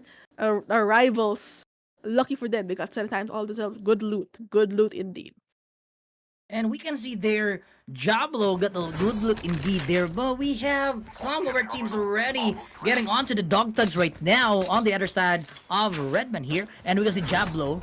Jablo is on the move right now, but River Chris is here as well for the SDPH. Grim Reaper is here as well, but Knockout there on the other side of this beautiful angle. And River Chris is on the move there right now, but we can see a lot of different against a TPP mode here. We cannot see at the backside of the character here for tonight. but we can see I want to see some actions right now for the FPP team because we can see a lot of players right now struggling about the FPP team. So yeah, I do agree here because a lot of people there we're gonna expect some people to struggle in a first person perspective. People who tend to do well in third person may not translate well to first person, and same goes to the other side. So if someone doesn't do well in TPP, maybe they will do well in first person shooter. So now, okay, we're gonna have an engagement here. 13 esports versus Hamtaro guys up here shot to be proud of the Mac 10. Sarah Rack gets to kill the Mac 10. He was gonna go up right here to the hill, get some resupplied right there, and he's gonna go jump out right here, and he's gonna go for the armor repair. And hey, safe to say that I think they're safe for now because they were able to swallow them whole. 13 esports standing strong. Yeah, they're gonna be good for now. As you can see, they're repairing some plates here. We have the show rack right now for the 13 esports, and we can see there. I think this is gonna be the hectic round for the show rack, as well as the rest of the members of the 13 esports. I think I can see two members down there for our 13 esports, but let's proceed here on the scene right now for the PRO Eketi. Eketi is on the move right now, taking some damages against the Ultra of this moment right now, going on to the magic technique here for tonight, and we can see Eketi is on the move right now, 1v1 situation. We can see Nezuka knockout Eketi of the PRO team here, and that's a quick move, but quick move didn't make it too far from the hands of the SMR's gameplay of the Omaishi of the Ultra team here. And we have a Joker right now. I think this is gonna be the move out the way right here by the PRO Joker. But we can see there, the car has been deployed on the stone there. Oh my goodness, our shoot has been spotted along there by the Joker of the PRO team. I think this is gonna be the 2v3 situation on your screen right there. Redman, what can you say about that engagement there for the PRO and the Ultra team? Oh, it's not gonna be a good look because looks like our uniform squad Nikea Hawks, they're withdrawing, going for the chopper play, and they'll go for the disengage because not to mention the zone is already on their backs, and let's leave pro game to all their devices. Unless they drop down, they will not decide to drop down, and yes, that's a good decision to do so because just run away. No harm in running away. Just do what you can to survive. And yeah, they have the SMRS, they have a rifle on their hands. They'll be solid for now. Just all you have to do, just preserve your lives. That's all that matters. It's the greatest asset you can have to the Battle Royale is you staying alive for you and your team. Let's go in to our Papa squad. There's gonna be ABC Mystic and our Romeo squad. 13 esports gonna go head to head right now. GTG, what's gonna happen? And here we go, gotta go right there for our ABC team here. And we can see there, I think we can see the tapping off right now for the 13 esports between the ABC team. But we can see a lot of explosives being deployed right there by the Shorak, enabled to survive the shot against the ABC team. I think we have here the 3v1 situation, but as you can see there on the frontal view of the Team R, which is the 13 esports, we still have another opponent here on the sweet spot corner of the Shorak over the 13 esports. I think it's gonna be the declining of the moment here for the ABC team, pushing around there against the 13 esports. And you can see Alice got knocked out there by the Monde of the Vagabonds team on the other side of the map. What a great engagement there on the other side there. And we have a Rusty taken down by the Dawn of the Efficient team. Alice got knocked out of the Monde of the Vagabonds team here. And we have here Alice. Oh my goodness, we can see Monde. Monde is on the move right now for the Vagabonds, taking some arsenals here for tonight. But she can see there, I think it's gonna be the Snowbird gameplay. But Monde got knocked out there by them on the Puloy. My goodness, that's a lot of engagement there for the Puloy of the beautiful spot. Ending here for the DEM Redmond Gaming. Take it away out there for this engagement. Oh man, it's gonna be a good look. Fuerza Valiente Falcons, hard pushing Vagabonds because they know that he's isolated right now, and as companies coming back to back him up. Yato Nash on the trail of them and squad. Smokes are gonna go out. Go for the patient play. M13 shots are fired. Ah, hoo-hoo! We didn't quite see the ending right there, but hey, let's see how it's gonna end. Yato taking some shots from both sides. Goes evade with a snowboard. Flips around, rubs it about. Somebody's on their trail. Fuerza Valiente just hard pushing them with it now. Kuis them. He will go for the armor play, go into the vehicle, and go for the hard push against Vagabonds. And because they're running out scared, maybe, just maybe, they can have to hack it. So they're gonna retreat for a while, pull back, recuperate, take a breath of fresh air before they go back into the fight. Yato on the high ground is advantageous specifically for our Vagabonds, but it's not enough. If he can't bank on it, he's gonna go, and interesting. They are, Fuerza Valiente is going for the high ground retake, meaning to say that their goal is to get to higher ground faster than our guys in Vagabonds. So they're just gonna go rush in, just scramble a little bit, playing for default, playing coy a little bit, just have them spread out. And yeah, patience is now a virtue as no shots have been fired in the past 30 seconds between these two teams. Alright, we can see there between the two teams right now, we have the DEM. Puloy is heading on to his teammates right now to recover from the fight. And we can see that the Beta team is on the move, but Butona got knocked out there by the Lucky of the Vagabonds team on a very great knockout there. And we'll go on to the POV of the setup of the Beta, but Senna got knocked out Yato of the Vagabonds team on a very great knockout. And we have Senna. Senna's on the move, is on his way right now for his teammates, but all of them, oh my goodness, the Beta team is already wiped out from the hands of the Vagabonds. And we can see there, the Yato of the Vagabonds team got the 2 kills there for the engagement between them. Fuerza Valiente coming out strong as they finally broke out of the mold and broke out of all of that setbacks from all their opponents they just faced so far. Meanwhile, Vagabonds are still alive and kicking, and what I believe is a jackal is flying above them from Arcanum Esports. I think they're just gonna be fine right now. Okay, so we've seen the leaderboard. AXP Esports are tied between 13 Esports and AXP. They're tied at 46 points, and Black Ops at 41 points, and I'm going in for the 3rd place. Now, Vagabonds just playing coy a little bit, and I think they're preparing for an engagement between the rival for now, for the Valiente team. Falcon trying to be fired by Yato, is gonna go for the picks. But with the impressive tracking, although hits him twice, it's enough to scare them right now and jeer them. The Man-O-War was knocked out. VB Nash as well with the Man-O-War, and to be a double kill for him. And we're gonna go for gathering here at the warehouse. Let's see how this ends. You can see there, I think there's gonna be ends right now for the DM on Sabon here. That's a bubble gameplay, and we have the Vagabonds sell out the bubble by the DEM. And we'll go on here for Yato. Yato crafting some guns right now, but Grim Reaper get taken down there by the rogue of the ABC team here. But we can see the Yato. Yato's on the move there. Oh my goodness, taking some golds there. That's a gold plate, or the gold modes is being equipped there by the Yato of the Vagabonds team. And let's proceed to Glad of the Efficient team, but Shinichi got knocked out the Slippy of the host on the other side of the map. I think this is gonna be the push right now by the Glad of the Efficient team against the rival team. I think it's gonna be the good rivalry between Enzuko taken down there by the headshot of the back with Halo of the Efficient team. And here we go, we can see Halo. Halo's on the move there, repairing some plates, but Enzuko got knocked out by the Halo on that headshot. And here we go, Humberto taken down by the case of the Efficient team. And we can see the 1v1. We have the 3-way view right now, taking for that one,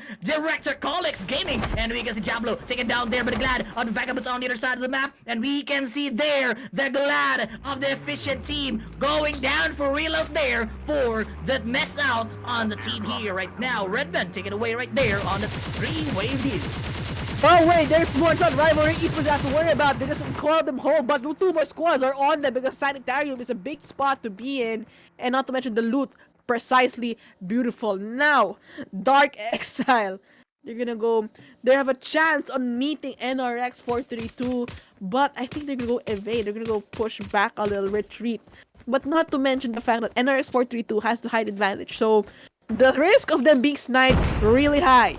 They just have to maneuver, tread lightly, because Glad and company, they are hard pushing them right now. It might not be fun for the side of Dark Exile. They're gonna take control of the tower, take control of the height advantage, and I see what they're trying to do here.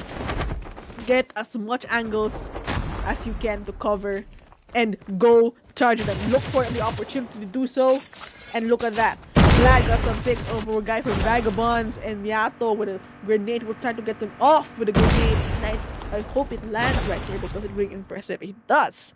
Yato will scope in with N20 and EBR. Go throw it again. Go throw it again. And he's trying to drive off the guy from the high advantage, and Luki finally secures the tower. It's gonna spell trouble for NRX because height advantage is a big disadvantage for your opponent. All right, for your opponent right now, we have Yato. Yato's on the move right now. I think it's gonna be the bailout for this team of the Vagabonds against the Efficient team. Getting on the way here on that beautiful spot of the Efficient. But we can see their Weaver get knocked out by the dream of the ABC on the other side of the map. And we can see Loki. But we see Maddox right now on the sweet spot here at very beautiful angle here for the spot of the sniper. But we have our Maddox. Maddox on the move there. And we can see getting some informations right now on the snipers of the Maddox of the Arca. What can I say about that sniper being getting some information about that Redman? Now it's actually think of it as a sniper with a scope, like a binocular, or a proper term would be actually a telescope. So using it to gain info, resourceful. I like how resourceful it is because of the zoom.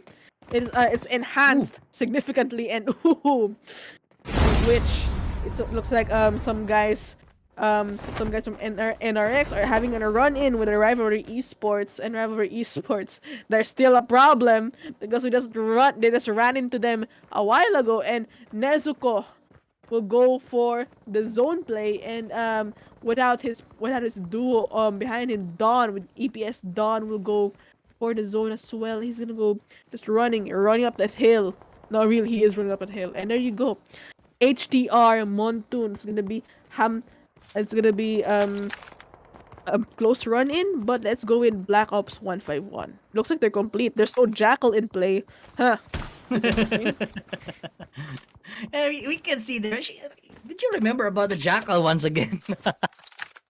And we're K's on the move right now, but taken down there by the Mond of the Vagabonds on the other side of the map. But Halo taken down there as well by Yato of the Vagabonds team. As you can see there, you can predict that one shot by the Vagabonds team against the Efficient team. But we have the Arca team here getting onto the high grounds against the 151 team here. And we're Kirmo's on the move there, using a beautiful sniper right now to get some more information. But we see Nash get knocked out by the Dawn of the Efficient team. And we can see there the good rivalry, and we have the Efficient team on the other side of the map right now, or on this angle here. We have a good time right there by the Efficient team, slowly but surely on that very beautiful takedown on that sweet spot of the Efficient team. And because he can taking down the dream of the ABC, the rivalry of the Jablo got knocked out by the Maddox of the Arca on the high grounds right now. I think there's gonna be a struggle moment here by the 151 against their team on the high grounds. Redman. It's gonna be a run in between Arcanum Esports and Black Ops 151. And there's still distance between them, significant distance. On the lower ground we have here Black Ops 151. It seems that their weapons are built for a short range, so they're waiting on the moment where they can seize them, catch them off guard, blitz play them, and I think that's what they're gonna go for. So that's the reason why they haven't shot anything at our Arcanum guys, because they were waiting for the moment to strike in their face. There, 1, 2, 3, 4, 5, 6 squads in the same vicinity. This is crazy to me because we've seen this a while ago, but the stress these players are about to go through will be immeasurable because of how many angles they have to worry about, how many people they have to look out for. Dream and company, that's gonna be our guys from ABC Mystic. That's gonna be a lot to worry about. We have our AXP Eternals, we have our HTR, SDPH Creed, and we have our Vagabonds in the same area, and as the zone shrinks and shrinks and shrinks. They're using their angles and they're using everything they got. BTG, take it away. We can see the angles right now of the Moto M here for the HTR. I think it's gonna be the push right now here by the ABC going onto the smoke bomb. And we can see I think it's gonna be a great advantage here for tonight. And we can see Selo of the ABC taken down there by the Grim of the HTR. You can see Berzo got knocked out by the Lucky of the Vagabonds on the other side of the map. And it's gonna be the chaotic run here. And we have the funneling apart right now for the Moto M of the HTR team. Selo taken down there for real for the HTR team. Well, that great snap there for that hectic one for the HTR team here. And we have the AXP. I think it's gonna be the push right now, inviting to push them here for the HTR. But we can see there, Grim Reaper got knocked on the Mod of the Vagabonds team. What a great shot there from the rooftop gaming of the Mod of the Vagabonds team. And we can see there, he's been a lot of late going on to the rest of the teammates on the mountain gameplay here right now, but Xiao on either side got knocked out there from the Kai of the AXP on that beautiful takedown. Redmond, what can you say about that chaotic run here for the AXP and the Vagabonds? The chaos will stop here because Monde and company will have the run in with XP Eternals head to head in this warehouse, and so much utilities going out with smoke bombs, some smokes as well, going into the snowboards play.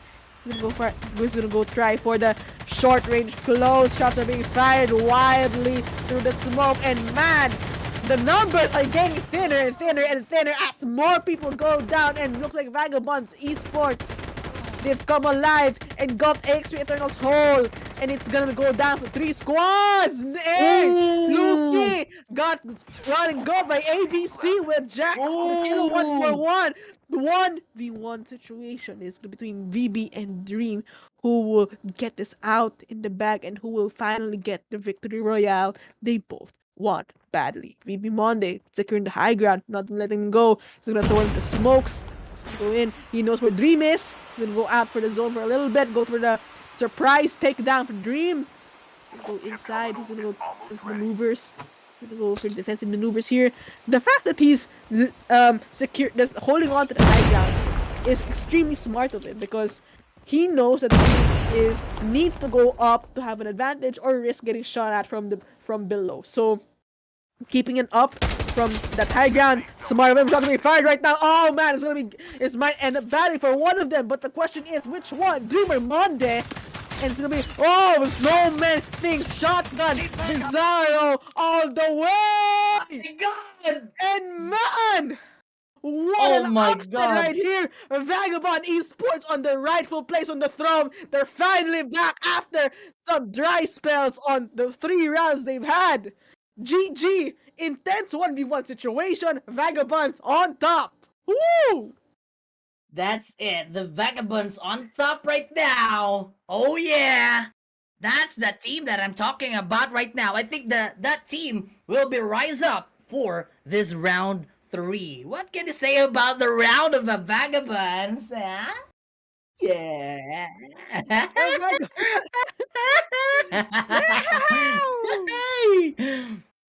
Vagabonds All right, Red. really What can you say about the Vagabonds team here? Vagabonds really took their time here. It took them 3 games to warm up, and yeah, I can't really blame them because not everybody thrives in TPP. Maybe Vagabonds are more of a FPP guys, so the fact that they made it that far and going for the 1v1 against ABC Dream, getting the win, securing that, doing a smart decision to stay on the high ground, it really comes to show that they're veterans of the game. They're not guys to be messed with, and they know so much about the game. It's insane. It really shows. So Nash with 2 kills, Monde with 9 kills, Luki with 11 kills, and Yato Ooh. with 6 kills. That's an easy double digits to their name. And wow, the fact that Luki, along with others, garnered that much kills, that's gonna be a huge upset in the leaderboard. Given that they have the victory royale and that much kills to your name, I'm excited to see how this translates. How this translates to the leaderboard. I think this is gonna be a struggle moment for some of our teams here. For this leaderboard post breakdown here for tonight, as you can see there, the Vagabonds getting all the way on the top, climbing up on the leaderboards right now. But you will see that on the round 4, if the Vagabonds will still win on the crown after we will discuss about that one later on.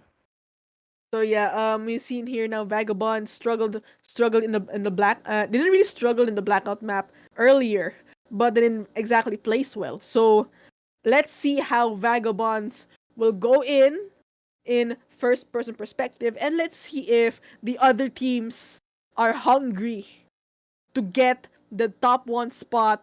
Not to mention get the kill as much kills as they want. Speaking of which, let's take some water break, go touch some grass. We'll be right back. This is me, Redman Gaming, and it's beside this gaming is Zero to Hero Showdown Season 2. Don't go anywhere. We'll be right back, folks. Get back. I'm going to canteen.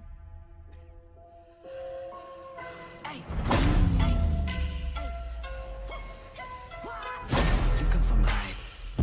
Now you see me rise.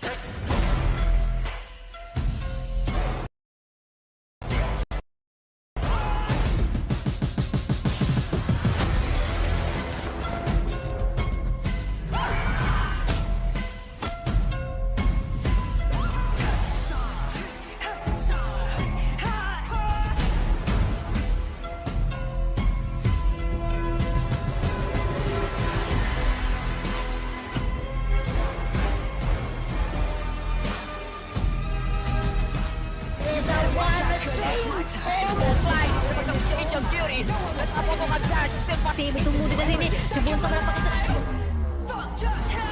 Berlawan oleh Easy tapi sampai sekarang ni.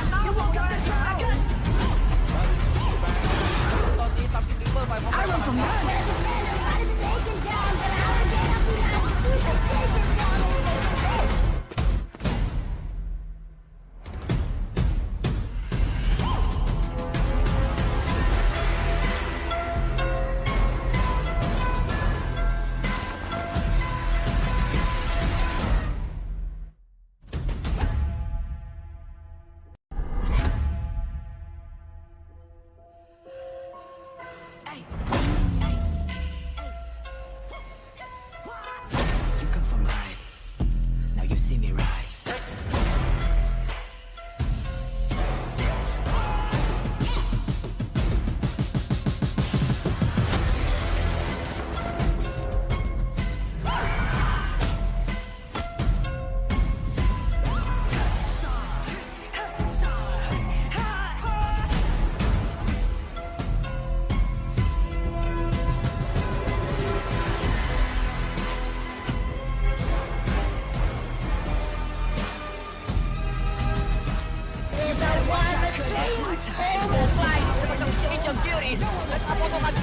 Kasi bertemu dengan sini sebelum kau dapat kesalahan.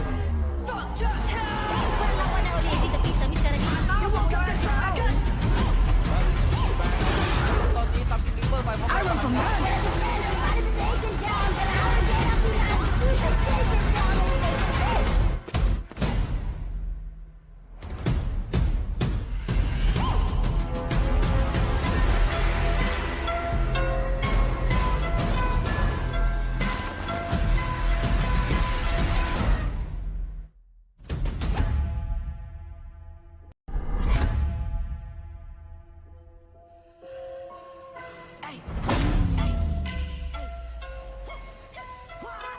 You come from high. Now you see me rise.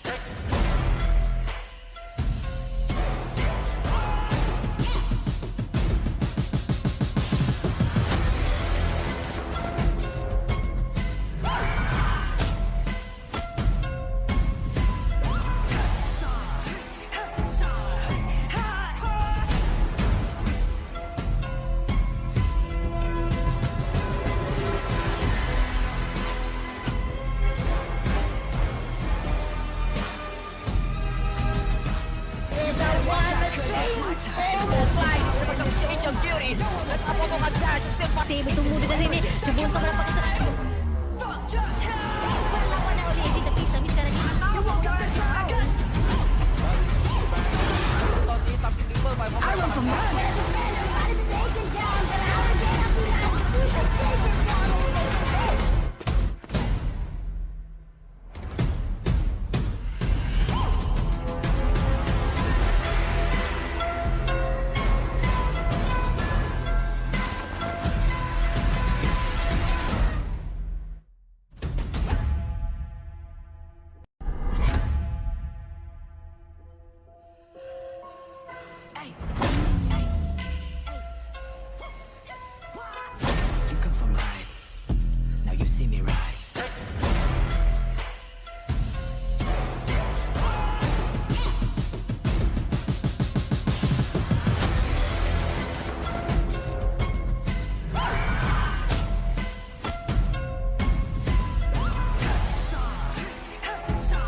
All right, welcome back here for our Zero to Hero Showdown Season 2. We're now heading on to our round 4 tonight and going back there on the FPP, but going on to the blackout map. But let's see.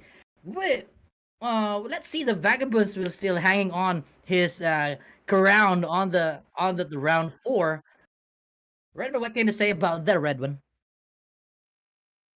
Oh man, this is what we're anticipating right now with 26 in placement points, 42, the most in this whole bracket. They've garnered 68 points. Just an AXP Esports just shy with 2 points before just going in for the tie here. And just take note, they were tied a while ago with 13 Esports. Now they're out at 58 points now. NRX Efficients 432 with 53. Black Ops 151 with 47. Hamtaro with 41 points. ABC Mystic with 38 points. Arcanum Esports Fortis with 28 points. Beta Executed with 24 points. AOB Esports with 22 points. Pro Gaming with 20 points. House of Saints with 19 points.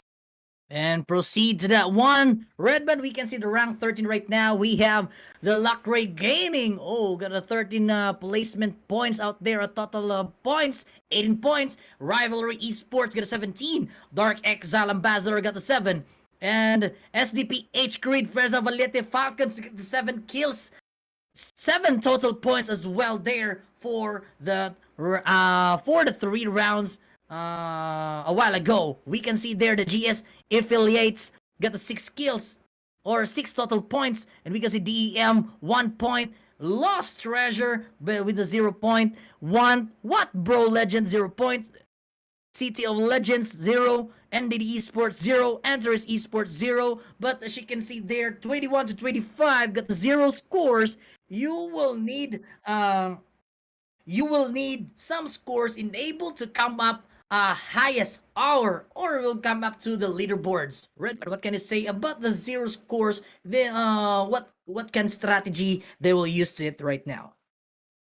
So the easiest way to get points in if you're struggling is usually to go for placements, because it's a tall order to go for kills unless you're an aggressive powerhouse machine. Yeah, go ahead. But here's the thing: if you can't play passive, don't play aggressive. So here's the basics of Battle Royale is to know how to play passive, to play around the shrinking zone.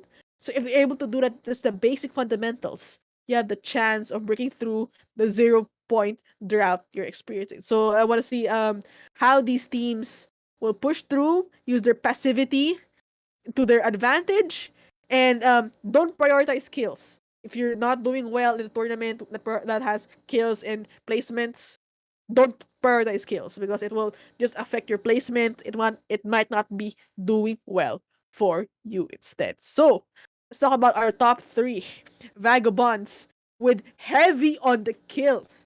They're really good in isolated maps, but it might not be the case for a Blackout, because Blackout is our next map. It's gonna be in first person perspective. What should we expect here besides gaming?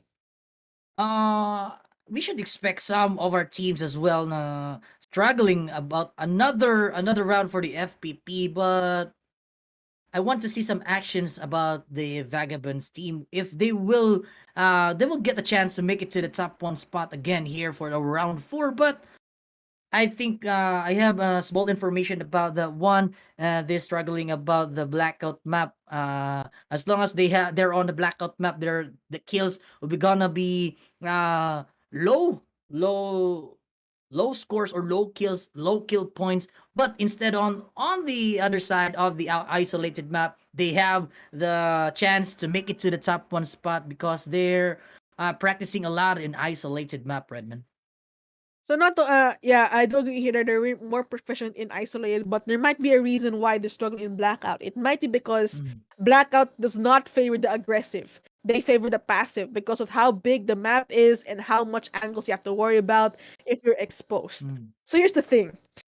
With if you have a team so aggressive like Vagabonds doing so well in a small map, it's in the word itself. Isolate. It's in the name itself. Isolate. How small it is. If you go into blackout, a wide map wherein using your feet will be unforgiving at all. You have to rely on vehicles to get through terrain, difficult terrain to get through. Aggression will not work. You need to use tactics, and that's what vagabonds need to work on if they want to rule isolated and blackout as a whole. All right. Thank you for that one. My nose is now Presentation. bleeding. My nose is now bleeding. Thank you for that analysis, and I think we will should go to the game right now because my nose is still bleeding.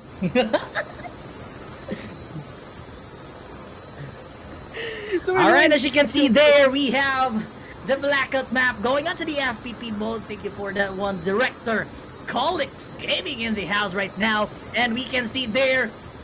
We can see the Philippine Airlines coming from the Nooktown Island, going down there to the Asylum gameplay. What can I say about that one? Redmond Gaming, take it away right now. west to east kind of balance in the north to south in the no into the longitude. Speaking of things, west to east kind of fairly balanced, although a little bit upsided to the north. Not much to worry about. It looks fairly balanced because the teams will go into their usual landing spots anyway. Because in this high level of gaming, they have their loot routes planned out where they know intimately well where the good loot spots are. So yeah, and I'm gonna keep saying this until the end of the bracket. We're gonna expect Black Ops 151 go for the Jackal. So I think it's kind of it's kind of a no-brainer for me. No, yeah, I think we're gonna expect that happening soon. But yeah, a little bit spread out more on the south side of their players. So yeah. What do you think is gonna happen here? BTG. Oh wait, the Jackal's up. The Jackal's up. Look at that. I It's on think the you have a map. trauma about the jackal. All right. All right. Back to game ball right now. We can see Ekate of the PRO, the pro team here, using the katana gameplay, crafting some guns here right now. But we can see some of the jackals been used out there. Hopefully, we cannot see some of the member or some of the teams already jumping out by that jackal gameplay of the 151. We see Derek get knocked out there by the hot sauce with the hot and spicy of the AOB team. And we see Shift taking down the Vanessa of the Outra team on the other side of the map. And here we go. We can see Maddox taken down for real out there for the Grim Reaper of the HTR. All right, as you can see there, you can see on the move there. And we have the 13 esports sharing on the same spot right now for the PRO. And we can see taking some advantage to make it to the high ground advantage here for tonight. And we have Neza. Neza got knocked out there by Niana of the AOB. She got knocked out Joker of the PRO team. I think there's gotta be good engagement there for tonight's battle between the 30 esports and the PRO Red Band. What can you say about that engagement right now on the same spot? Woo! Pro Gaming, they had the advantage. They have the rooftop, and not to mention they had the transform shield down as well. Jewel, Lin, and Sirak, they have to go for the flank play if they want to have a chance with Pro Gaming, or at least level with them on the same rooftop. So Rose will go in for the revive play, and as their opponents, 13 esports, slowly converge on the location of Pro Gaming, they have to move out soon or act fast because they need to do something about the problem right now. One shot, one damage on that. Rose going in. Sayorak disturbing their peace so much, and he's gonna go hide in for a while, go for the armor play right now. And Sayorak, Jewel, they're sitting ducks right now if Rose gets the SVD back on action. But a squad is behind them. NRX 432 looking to go for the third party, and we have 3 squads currently on the same location. Madness will ensue sometime soon. Or as you can see there too, good to be true right now. We have here Efficient's on the move here against the 2 teams on the same spot here. But we can see as well the BB Plus here. Oh my goodness, taking some advantage here, but not tonight there for the PRO team. We have here the Efficient team. I think this is gonna be the beautiful engagement right now for the PRO, the Pro Gaming against the Efficient. And we can see there, BB 80 Plus taken down there by the Efficient of the Glad of the Efficient team here right now. We have a Rose. I think this is gonna be the Black Rose right now for the Pro Gaming team, going out to bail out from the hands of the Efficient team here for tonight. And we can see there the Efficient team still hanging on their positions right now against the Pro Gaming. And we can see as well the 13 Esports is still hanging on their positions as well. But I think there's gonna be the push right there by the length of the 13 Esports. And I can see there, we can see the 3v3 situation there right now, Redman. And we have here the Shorak of the 3rd Esports struggling about the spot right now using that sniper, but we can see there another takedown for real later on for the sniper. But let's see that scatter right there for the Shorak of the 3rd Esports right now, Redman. Man, this is not gonna be a good look for either team, but oh my god, there's another one. It's gonna be a 4-way fight now. Oh man, there's no rest for the wicked. It's gonna be Fuerza Valiente seeking to go for the 4-party. It's gonna be a bad dad and Dawn with the shots are getting fired. Jewel evades capture by a lot. Rose knocked down by knocked down with an AK-47. Someone from the behind. Damn, is in trouble. Getting knocked down with the arm of the dog with the SVD and with the one on EBR rather. And this might not end well for one squad.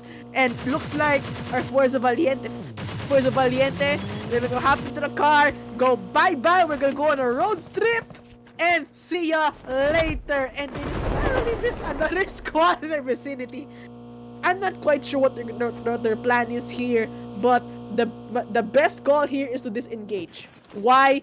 Because there's so much people in one confined area. You're running a 50-50, wherein you don't know if you're gonna make it alive or you don't know if you're gonna get a squad wipe. Either way, big risk, big reward. It might not pan out well for them. So the best option is maybe stay away from the fight. This is the best option of Dawn right now. Stay away from the fight here for the Efficient. But as you can see there, I think it's gonna be the chase down there for the length of the 13 Esports here. But we might see another actions there for our Efficient team. You can see a shooter taken down there by the hats of that headshot of the Mach 10 of the AOB team on the other side of the map. And we can see there a lot of gunshots right now on the other side of the map. But we have another takedown for real later on for this length of the 13 Esports. We can see Lacray Gaming get knocked out there by the DEM Pulo on the other side as well of the map. Oh my goodness, that's a real steal of the Fast and Furious gameplay. That's a real steal gonna do right there on the other side. And we can see the 3-way view of the Director Colex Gaming for tonight. Thank you so much for that one. We can see there Efficient got the move out there for the 13 Esports. What can you say about that chaotic run here for this Efficient and the 13 Esports? Redmond. And our next 4-3-2, completely dominating an occasion what was once not theirs, and the fact that they've overrun it, man, it will go into their favor right now. And oh man, looks like our 13 Esports are struggling to survive with Dawn, with N1 on EBR, trying to be fired, broken armor with a pinch, but it will end soon because Glad going for the flank play, Dawn is pushing forward, and Jewel and company have no choice but to retreat to the waters, retreat to the shore, and hope nobody spots him in the water. Now, it's not the best place to hide in because you're vulnerable. Not only you have oxygen to worry about, because if you run out of the oxygen bar, you will sustain some damage. You're kind of exposed if somebody sees you because you can't shoot back. You can't shoot back underwater. The only way you can do is surface up, which will take longer, and you might be dead before you even surface up to the water. So now Jewel has a tough choice to make. Live out the whole game alone or play for dog tags. Alright, play for dog tags right now for the Dawn of the Efficient. I think it's gonna be the chase down there against the Jewel of the 13 Esports. As you can see there, as you can remember, we have a Jewel right now under the water there. It's like a mermaid on the ocean, but we can see Zorsha, oh my god, we can see Shroud taken down there for real, but a 1-5-1 of the moment. But as you can see, she can remember earlier for this round 1 to round 3 using the Chakal gameplay with our 1-5-1 team. But this time, we have a landmine gameplay here for our 1-5-1 team against a secret team right now. Wirish Rod taking some heal up there for his team. And we saw Luffy get knocked out there by the barrel of the secret team, taking some advantage here right now. And we can see there another takedown for that one. I think it's gonna be great advantage here for the 1-5-1 to take some opponent here for that one shot, one kill. Redmond, what can you say about that smoke bomb has been released out there? That was scary at the side of Secret. It was trying to get the revive play, and then just the bombardment of bullets just came through. So it was a scary thing. Oh my god, The nightmare has arrived. The jackal just passed by with some hellfire.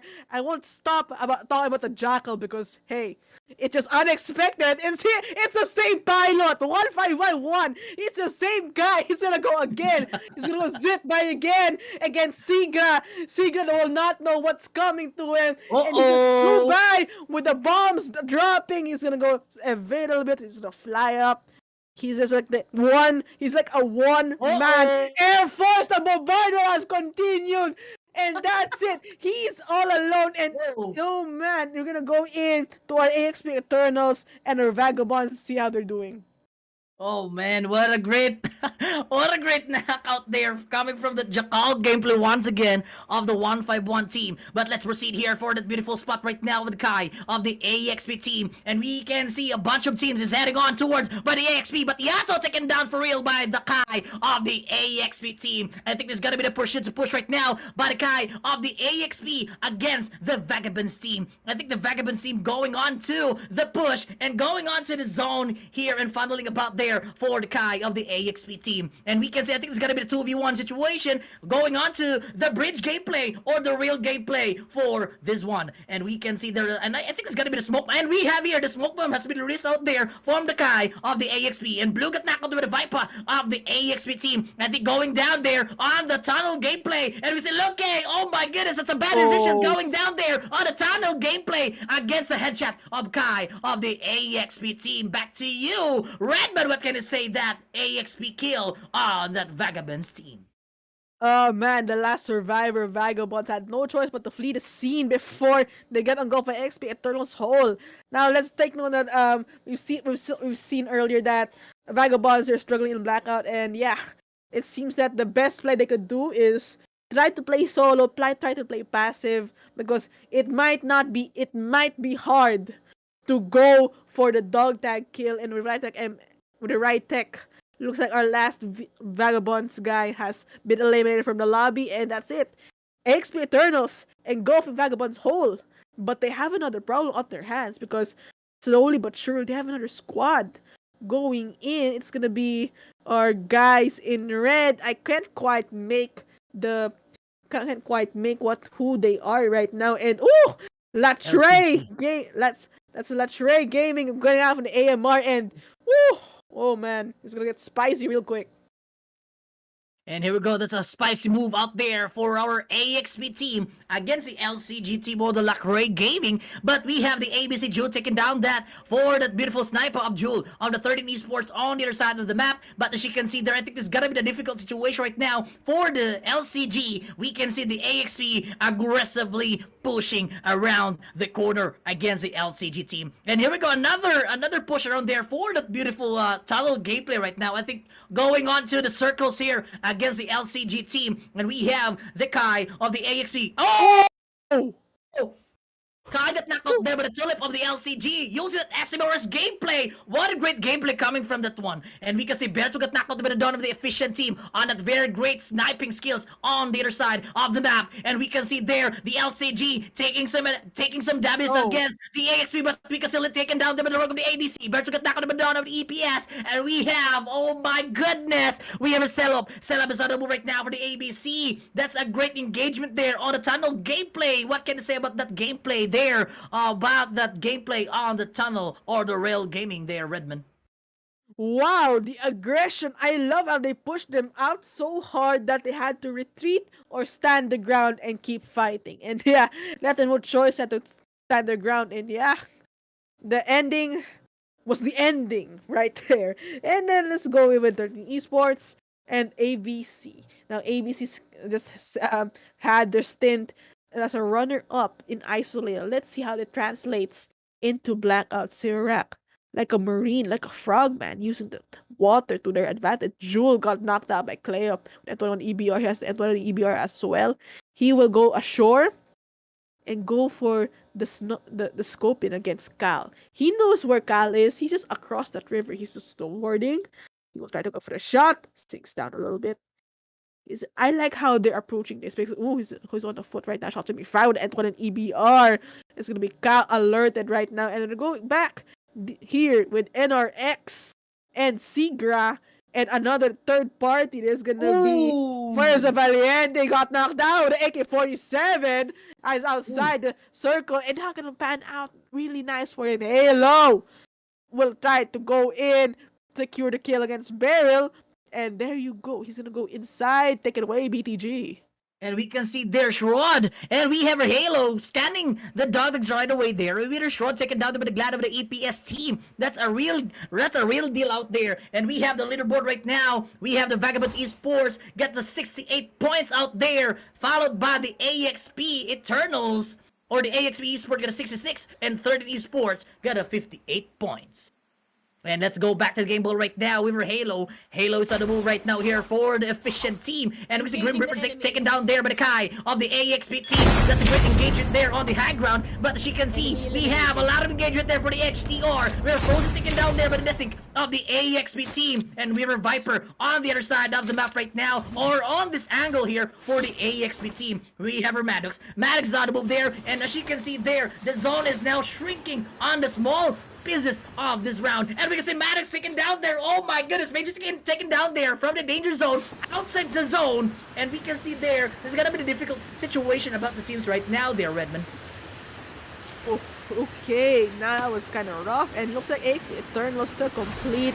And what I believe is Black Ops 151 is zipping through the sky casually, no big deal. Okay, so the Sync and Kyle got eliminated with the Jack 12 in the hands of Sayorat and Jewel with MW11 and ABC Sellop who just spawned with an MW11, got a kill and secures some free loot. That's Meanwhile, what we you call have Dalisay. Cardo Dalisay Galaus. EPS Halo and company will go for the run-in, possible run-in with Arcanum Esports as they're closing in with the distance cap. BTG, what do you think is gonna happen? Alright, as you can see that earlier from this round, using that Cardo Dalisay gun, and we see Barrel taken down there from the sniper of Showdown on the 13 Esports. I think Halo struggling about the corner spot right now against the host. The frontal view of the Team A right now here, and you can see West got knocked out by the Glad of the efficient team on the great sniping skills on the other side of the angle here. And we have our host is being engaged right now for the Halo of the efficient team. I think there's gonna be the bombardment right now for the efficient against them of the host. And we have our Benson taken down there by the Nessing of the AXP, and we can see another team is being contesting the skills of the efficient, and the AXP is being backstab gameplay there from the behind of the host, but the host is being I think there's gonna be the wipe out there from the host against the AXP team. Now I like how AXP Eternals are spread out, so they have more angles. So NRX has more angles to worry about, but they're gonna slowly push them. They're really pushing them really hard, going into their face. They're just forcing a close quarter combat at this point. Oh man, it's one man down here, and it's gonna be a 2v3 situation between NRX and AXP Eternals. Glad on the flank, Halo on the front. It might not pan out well because it's gonna be Desync and Viper going head to head with Halo, and ooh! Goes back in time, goes back to the location, and Halo got knocked down with the Odom in the hands of Kai Cremo. Cremo with Arcanum chilling in the bathroom. You know I got a gut. And he is he's chilling right here, and even with the mess outside, he just survived all of that in this small room. So yeah, kudos to him. Kai and Viper and the Sync in this vicinity. And they're complete, by the way. It's gonna be 5 squads, 8 souls on board. It might turn out messy sometime soon, and Arcanum Esports has to get out of that small room anytime soon because the zone is shrinking at the moment. Guy pursuing him with a jackdaw 3-cutter. Oh man, shit! It's not gonna end well. Pretty. You know how he went into the small room because he thought he might someone's there. We just saw a guy in a small room. How ironic was that? So we're gonna go in with Sayorak on the hill. He's gonna go down, and Kai hard pushing him. So what's gonna happen? Let's find out. Alright, as you can see there, let's right out the way of the Shorak, but Shorak taken down by the Kai of the AXP team. And here we go, we have here, Kai's on the move there, and here we go. Oh my goodness, I think this is gonna be the small circle of death, not the, oh my goodness, Redmond is on the move right now for the Kai of the AXP, and that's it. That's the end of the round 4 for tonight. Team number 1 get the round 4 here. This is the second dub AXP Eternals got tonight. We had in the first round and now on the fourth round. So they are, I believe, the most consistent when it comes to placements. So they are a strong contender against the killers Vagabonds esports. So I want to see how the leaderboards have changed given the early defeat of Vagabonds in Blackout. So yeah, with Arcanum Esports, he knows he was alone. He decided to just end it there. He had no chance. And plus he was literally isolated in a small room. He knew what was up. So yeah, decided to give the win to XP Eternals. But hey, XP Eternals, well deserved. GG.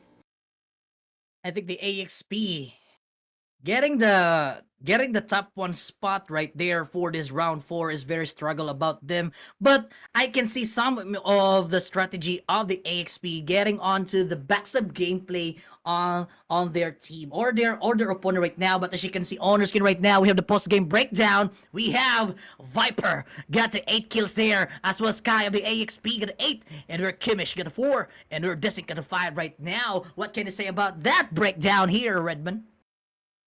They end that bout with almost that 16, 17, 18, 19, 20, 21, 22, 23, 24, 25 kills. 25 kills for AXP Eternals. And that's huge. They have 25 kills. Put to perspective, 25% of the lobby was eliminated by AXP. And I think it's safe. And not to mention, their first place. Strong contender against the Vagabonds Esports, who had the same fate earlier on. First place and top frag, the most influential frag of the whole of the whole round so far. So let's see how this translates in the leaderboard. And hey, I'm excited to see who will come out on top. Is it gonna be AXP Eternals or Vagabonds Esports? What say you, BTG? We cannot predict on the next round, which is a round 5 there. But as you can remember earlier, the backstab gameplay of the AXP is very, very good at there for the round 4. But before that, we'll go on and take a break there, and we will see that later on to the round 5. Peace out.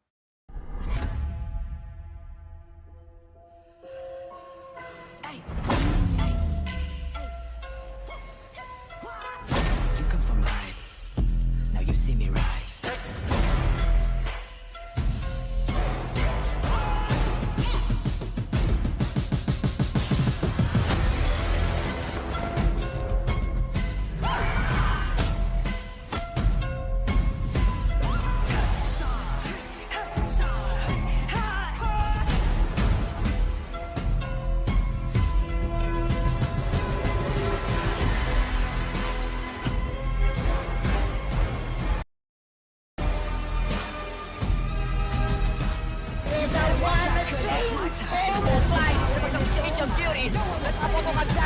Save tumulo na rin eh. Subong ka para pakisarap.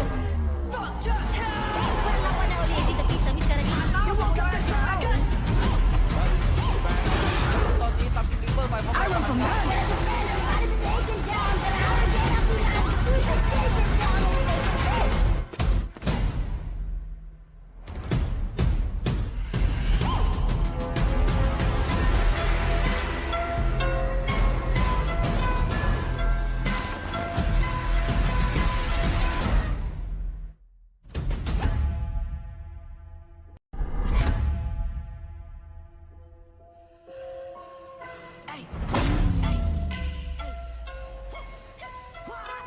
You come from high. Now you see me rise.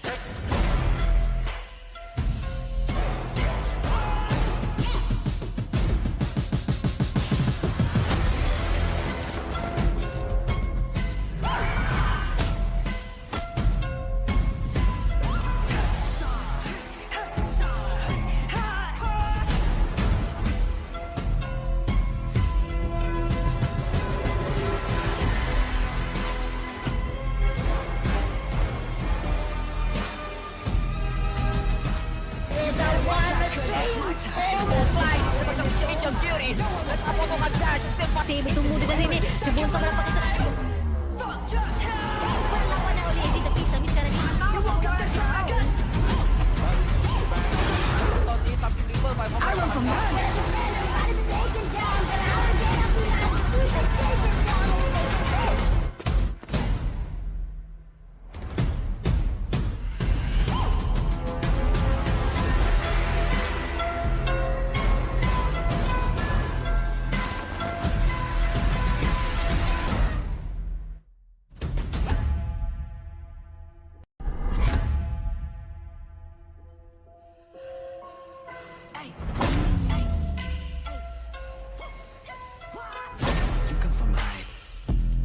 see me rise.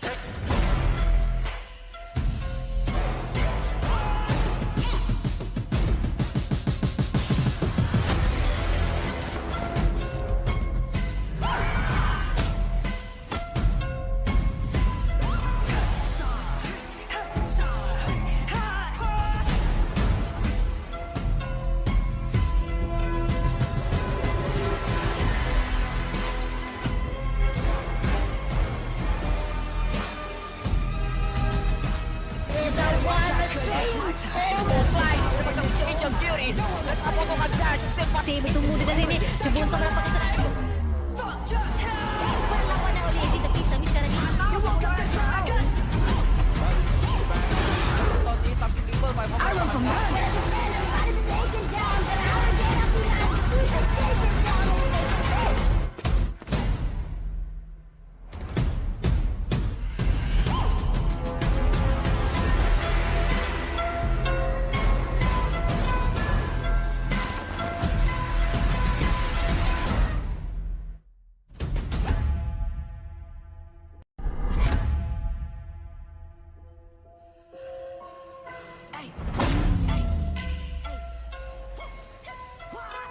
You come from high. Now you see me rise.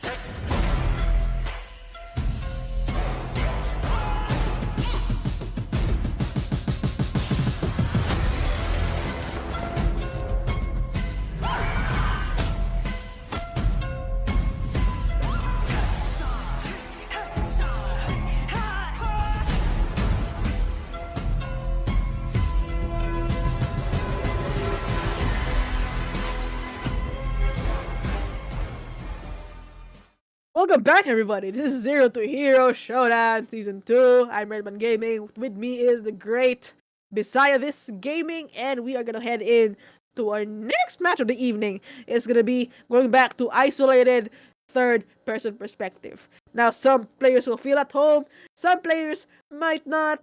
We can't really say much about it, but let's see how our guys are going so far in this tournament. Let's see the leaderboards once it is up and running. Beside this gaming, what can we see here? Alright, as you can see on your screen there, viewers, leaderboard is up. AXP Esports Eternals got the 106 points out there, followed by the 13 Esports got the 81. NRX Efficients got the NRX Efficients 432 got a 78. And we can see there, the Vagabonds Esports climbing up the ladder right now, got the 69 kills. Black Ops 151, wow! The Jackal main team got the 57 kill points. Or, got the kill points, or the total points. And we can see Hamtaro got the 43 points. And we have Arcanum ABC Mystic at the 48 kills, or the points, and Hamtaro got the 43. Arcanum Esports 40's got a 42. AOB Esports got the 28 points. House of Saints got the 24 points. Beta Executor 24 points as well. Get the title right there for House of Saints and Beta Executor. And Pro Gaming on the rank 12 for tonight got the 21 kill points. Lacquer Gaming with 20 points. Rivalry Esports sitting at 18. Deus Ex Machina V2 with 17. Sigra Artemis at 12. SDPH Creed with 8. Dark Exile Ambassador with 7. Potato Aim Esports with 6. Outrageous with 6. Lost Treasure, What Bro Legend, City of Legends CLS. Sigra Chronos, Extraordinary sitting at 0 currently. So let's talk about XP Esports, 13 Esports, NRX Efficients, Vagabonds, Black Ops, ABC Mystic. They are the top 6 currently, and if they keep it up, they will move up to the next round. Is going to be the Miners. But they're not the only team vying for a spot in the top 6. We have AOB Esports vying to re-qualify, as they actually had this run yesterday. They didn't make the top 6, but they're sitting currently at 28 points, and with a team AXP Eternals hitting the 100 mark, this is going to be a tough challenge for AOB, and they have 2 matches left. They have to make this count. That's true, and I agree with that one, Redman Gaming. And just please let me thanks for all of the viewers out there. Thank you so much for listening or mumbling about the viewers, and some of the sending out stars out there. Thank you so much. Chuchai, thank you so much for the 50 stars. Ivante Jaime, thank you so much for tuning in out there on our Bisayadis Gaming page, and as well as the Redmond Gaming and the Paramount Gaming Esports. Don't forget as well to follow them as well. So yeah, it's me, Redmond Gaming, and this is what I have here beside us gaming. Yeah, it'd be good to support your local casters because we're trying to make it in this world where we do what we love. We love casting these games. We love watching these games with you as well. So yeah, it really does help here. Shout out to our guy in the backstage, Colix. Yeah, Colix does all the Colix! three-way screens. Yeah, that's all him. We just talk about it. That's it. But yeah, that's quite amazing. That's quite amazing we have here. So yeah, besides gaming. Yeah, that's we talk about Colix gaming about the three-way view. That's a strong one, man. That's a strong one. Yeah. Even though we cannot see him out here, we cannot see him, but we will see the actions above the sky, above the skyline of the Jakal gameplay. We can see the three-way view. Yeah, the strong view. Let's go. So in short, he's with us in spirit. Amen. Yeah, in spirit. So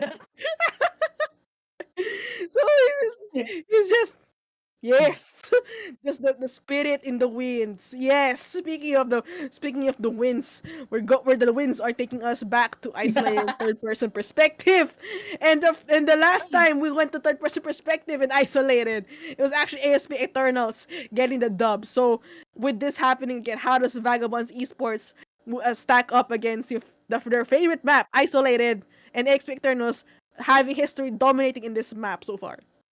We don't know the prediction about the Vagabonds in the AXP team, but let's see that later on to the round 5 here for tonight, because we can see a lot of strategies being used out there for the past few rounds, but the AXP get on the backstab gameplay. I cannot move on a bit out there because I can see a lot of good strategy about the AXP and that beautiful backstab there against the player or against the teams out there. Yeah, there we have it. So there's not much telling who will perform better. AXP Eternals, Vagabonds Esports, maybe some underdogs. We can't really say for sure. But one thing I can tell you is these teams, they're really in this high echelon. Really, it's the higher level of things. So we are gonna expect them to either to mix their aggression with some passivity, because we've seen some success here early with AXP Eternals, but on the flip side, the aggression side, we had a Vagabond just going ham and ham again, just with no man in the world, 25 kills, 20 plus kills, really doesn't really just their focus. So yeah, transit line, BTG, what are your thoughts? As you can see there, and some of our teams didn't land about there on the Division City. But we can see there the Division City, a lot of loots out there. But the team decided to go out or outside the New Vision City and going on to the usual placement of the map. And we can see there some of our teams already jumping out the window right now. And we can see the Philippine Airlines is now heading on towards on the frigid wetland, Redmond. Oh, okay, this will be a south to north kind of deal, and a little bit biased towards the left side. So it doesn't really shake up the teams much because they're relatively evenly spread out, and looks like our guys from Rivalry Esports, they have a early run in with ABC Bistic, and it will turn ugly if their players secure good loot before they come across their opponents. So how important is this phase in this early game? Well, if you have bad loot, well, don't engage. If you have good loot, go push, because you have to play with the chance that the opponent you're pushing doesn't have good weapons like you do. And looks like rival Kurama will grab their first run in, shots will be fired, and the roll goes down to RPD. Not a good look for our guys in ABC, and one man down, Cal on the crosshairs, and meanwhile Kurama will go up and about. Cal, he's gonna be hard pushed by Kurama. He has an RPD and what I believe is the RUS, and it's gonna be fairly balanced right now. And in the hindsight, looks like ABC will go for the run in shot to be fired with the RPD. Not a good look. Gio goes down, and one man left here in ABC. Alright, here in ABC right now, going on to the rival team here, which is the rival Kurama is here as well, using that RPD, and I think that's a QQ9 gun here. Correct me if I'm wrong, if it's not the true gun, but we can see Niana on the other side, get knocked on the BB of the EXC team on the other side of the map. Checking some map right there. We have Kurama on the bunker gameplay of the rival team. And we can see Hot Sauce taking down with a spicy move of the C4 of the EXT team. And we have here, Kurama didn't move out there on the bunker gameplay, but he's taken down there by the model of the EXT team on their side as well on the map. And we have Kurama crafting some guns right now, collecting some good weapon, well equipped here for tonight. What can you say about the equipped by the guns of Kurama of the rival team, Redmond? So I think from the get-go here, he had good loot because he has an LMG to balance out the lack of bullets or the lack of range of the RUS, because the RUS is really good with the short range. And well, we'll go back to our favorite pilot of the day, 1511. Call sign Black Ops 151. He's gonna go in with the Jackal once again, and hate him all you want, but his strat works. Controlling the sky, it literally works. He's been doing it for games and games now, and it's been foolproof. Just get an FHJ or an SMRS, he'll be done for. But hey, nobody has been contesting it. Nobody has been, fighting it head on. So in Black Ops 151 using the strat, yeah, it remains unscathed for now. As you can see there, she can remember earlier for the Jackal pilot, we have here a trauma about that one, Redmond. And we can see there the AXP team engaging the shot against the Orca team here. And we see she got knocked out there by the one on the Jackal gameplay. Another kill on the Jackal gameplay, Redman.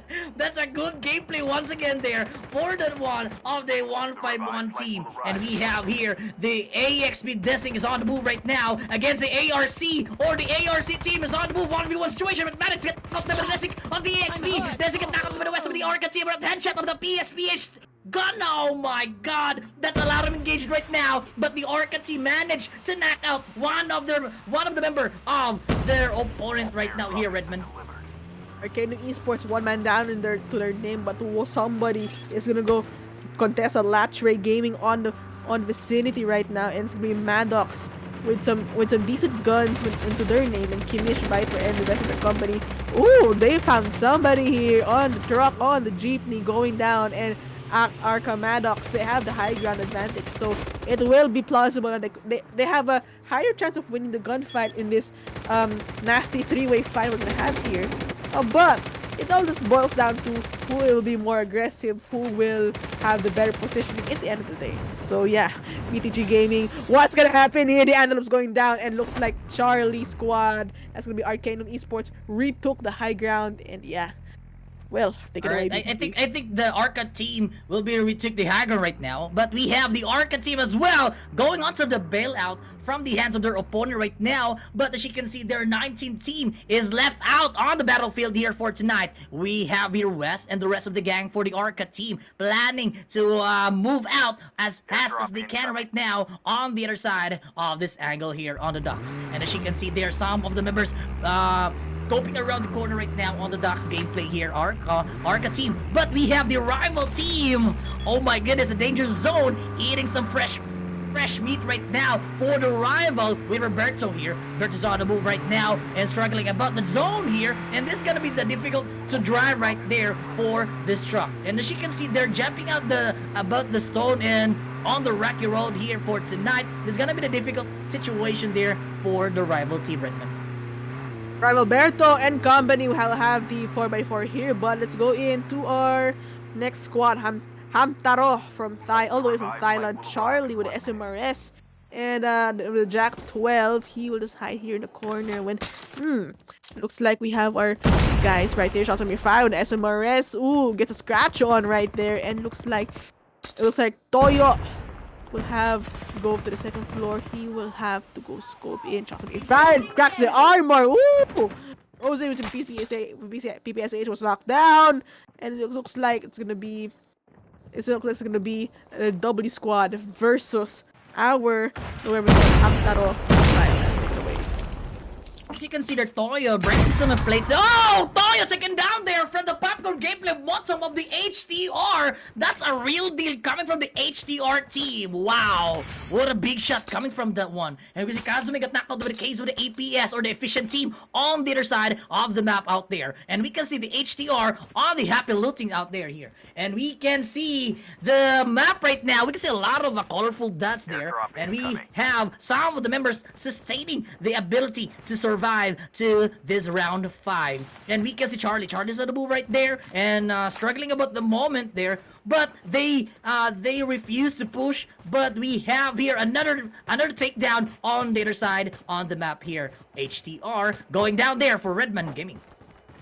Oh, HDR, I think they're gonna go with another run in with another squad. It's gonna be Beta Executor going on to the trail real hot, and it's gonna be a slow, steady pace for now. But they're just in the front lines right now. Shots to be fired. Flicks goes to the flicks with it, and he's gonna go in to the first floors for now. And now it seems that interestingly, Beta Executor is clumped up, so they're a little bit prone to some flank plays, but if they play the cards right, no one can actually outdo them. But okay, so the fact that they're clumped up into this building is an okay strat, because they have the high ground. They know where they have the high ground into hand's reach, and they're gonna force their opponents Hamtaro to actually push into the building and force a close quarter combat fight. So it's genius, but they have to wait it out, and using that cluster grenade, this is what it's the danger of it all. Being in a confined space really puts you vulnerable to specified area attacks like cluster grenades into that area, or anything that has to do with explosives. So yeah, it was a risk they had to take, a 50-50, but it just happens that it didn't pan out to their advantage. As you can see there, the great advantage here coming from the HDR is up in the rooftop gaming, but we can see another popcorn gameplay there coming from the HDR team. But we have the chase down between the Butuna as well as Charlie of the HDR team there, Redmond. And we have here 18 teams left for this battlefield here, and 62 players out there. We can see Tilip got knocked out there by the BB of the AXT team on the other side of the map, but we were sleeping, got knocked out there, and we have the leaderboard right now. We have the 106 coming from the AXP Esports, followed by the 13 Esports at 81, and RX Efficient going up in the air here. We got us a 88, and let's go back to the game ball right now, and we were Charlie's on the move there using the snowboard gameplay here once again for the HDR team. I think we can see another reunited team here, but Zershan got knocked out by the Primo of the Arca team on the other side of the map, and we can see there Charlie, and we have the rally cars been used out there for the ARZ of the 151 team. Redmond. Oh man, that was gonna be a rough ride, literally, and it's gonna be our 151 ST4RS. Interesting name. He's gonna go up here, and he has a sedan on into his name, and they're really spread out from their team, and so I think I know what they're trying to do here. They're trying to cover some ground, get as much info as they could, and try not to play default right now, because someone in their team has the Jackal, so information is really crucial for the Jackal plays to work, and it's more of like calling out their targets. That's what they're doing right here. So we see here Arcanum Esports playing default by the Valleys here, and yeah, so with the help of their Black Ops 151's men on the ground, the Jackal will do its work and do its thing. Vagabonds, meanwhile, VB Nash and company is in the middle of no man's land right here. We have NDD Esports, what I believe, in the vicinity, as well as Sigra, and our guys from Gold Squad, which is gonna be Rivalry Esports. So they're kind of in the middle of this fight. No, they're not engaging yet. They're playing default for now, and maybe playing for some loot. Okay, Seagraph, Beryl, and company having some run-ins of rivalry esports. Take it away, BTG. Or as you can see, Honor Skin right now for this rivalry is going to move out there, coming from the Secret team. And we can see Butona got knocked out there by the bottom of the HTR on the other side of the map. But we can see their Beryl. Beryl's on the move there. I think it's gonna be the bailout from the hands of their opponent here, which is the Team G here for tonight, or the Team A. But as you can see, they're the nearby opponent here, which is the Team A, the Team G. As you can see, Honor Skin right now, we have the Team A using the chopper gameplay for collecting some more information and to see that actions out there coming from their opponent here for tonight to disseminate to their opponent or to their teams here right now. And we can see their Beryl's on the move there, and the rest of the gang for the Secret team. And we have here some of the members of the Secret team didn't engage that one, but where Charlie got knocked out there with the duel of the third esports on this beautiful angle here. Thank you so much for that one.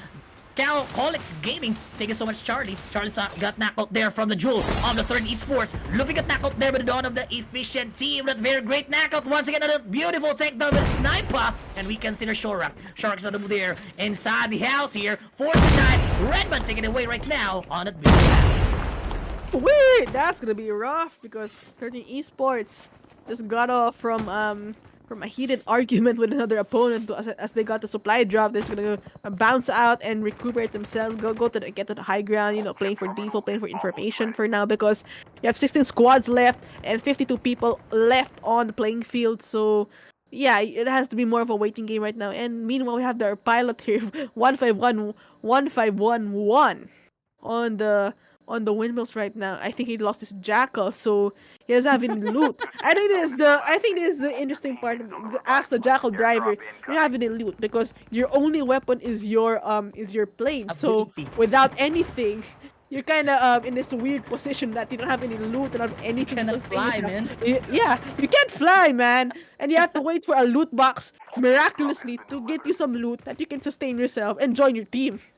Yeah, that's right. We have a Jablo right now, taken down there from the Grim Reaper of the HTR team. And by the way, by the Jackal gameplay of the 151 didn't make it too far for this round 5. And we see Nash taken down for real right now there for the sake of the AXP. Motom got knocked out there by the show of the SDPH on this beautiful angle right now. And we can see the 3 teams right now colliding each other here. And I think it's gotta be the push here by the Shinichi of the 30 Esports against the squad of the AXP team. And we can see there the 30 Esports using that magic technique and disseminate to his team here for how many teams to destroy or how many teams will be gonna be going on to the push. And we can see Daryl get knocked out of Primo. Daryl get knocked out of Primo of the Arca. We can see Rose taken down there by the Black Rose dito pa siya. Oh my god, Redman taken away right there. It's gonna be no man's land real quick, and man, oh man, it's not gonna look well for some of our teams here. Some will thrive, some will not. Sepra has somebody in his eyesight, and bang, with an Edwin on EBR gets the kill from the water tower. He finds another target. He'll just try to maneuver outside. He's running the risk of being exposed, but his position is so strong it doesn't really matter because the risks. The benefits outweigh the risks at this point, and Seorak will try to milk as much kills as he could from this strong position he has. And now he's gonna go down, go for the loot boxes, go for the dog tags possible. Oh, he's not gonna go for the dog tags. He's gonna go for some loot and some ammo so he can refurbish himself. But yeah, 11 squads left, 28 boots on the ground. Still a long fight ahead of us, but not to worry because they have everybody is well equipped in this end of the game. NRX 432, and they have on the skies, and they have on the skies 13 esports at the high ground. And yeah, it's gonna be an awkward position by NRX here, but they have to play it properly and to avoid being detected by our guys here. Shots will be fired. Halo comes out with a Jack 12, and we're gonna go into the eyesight of House of Saints. Take it away. And here we go, we can see their House of Saints right now for the Vinci here. I think it's gonna be the good spot here for the host of the Vinci. And we see this attack out with the Joel of the 13 Esports. And we can see there, that's a bomb gameplay right now for the ABC team against the AXP Viper. But the Viper's on the move right now. Oh my god, staying out of the zone there. because we can see there Jill. Jill is on the move right now for the ABC. We can see a lot of engagement there right now. Oh my goodness. We can see another takedown there for Viper of the AXP team against the ABC team here right now. We still have 10 teams left here for tonight, and we can see the 24 people or person out there for this battlefield, Whitman. Viper going with one real situation of his prey motion has to be fired, but now the traps are out on Viper. Is in an awkward position. He has to go out because he's taking sustaining damage. Going for the armor play right now. He has to go out, leave the vicinity because it's full of traps. It might not be worth it for a 1v1. So he does a good job. Stay away from it as much as possible and reroute to the high ground. But the high ground is also a dangerous territory because 30 esports are well settled in right there, and he has no choice but to settle on the base of the mountain for now until he figures out what he could do with the situation. Sayrak, meanwhile, will go up to the guard tower to secure himself a high ground advantage right now. He can see he has in sight 6 squads in his vicinity. He can see 6 squads in that power position right now. That's how powerful high ground advantage is with the M21 EBR as well. Oh, with the frag! Celop was taking out, and that's gonna be for the highlight reel. Sheesh! And we can see the Rogue. Rogue is on the move there for the ABC team. And oh my god, that's a popcorn gameplay once again. Rogue got knocked out by the Shark of the 13 Esports. That's a kill still coming from the backstab gameplay of the 13 Esports. And we have the SMR's gameplay of Geo. But because the Shark and Joel got knocked out there with the 2 kills or the double kill of the Geo of the ABC team. What are great tactics out there coming from the ABC team. I think it's gonna be the climbing up the ladder right now for the ABC. And we see BB get knocked out by Kazumi of the Secret team here right now. I think it's gonna be the difficult situation right now by the Geo of the ABC. But we can see the SRS being equipped right now, but still have to manage to wipe out their opponent here on the frontal view of the Geo of the ABC. But as you can see there, the Geo is on the move there. I think there's gonna be the rotation there. He needs to make a maneuver out there for that spot. We can see a lot of guns right now against to that open area of the Geo of the ABC, Redmond.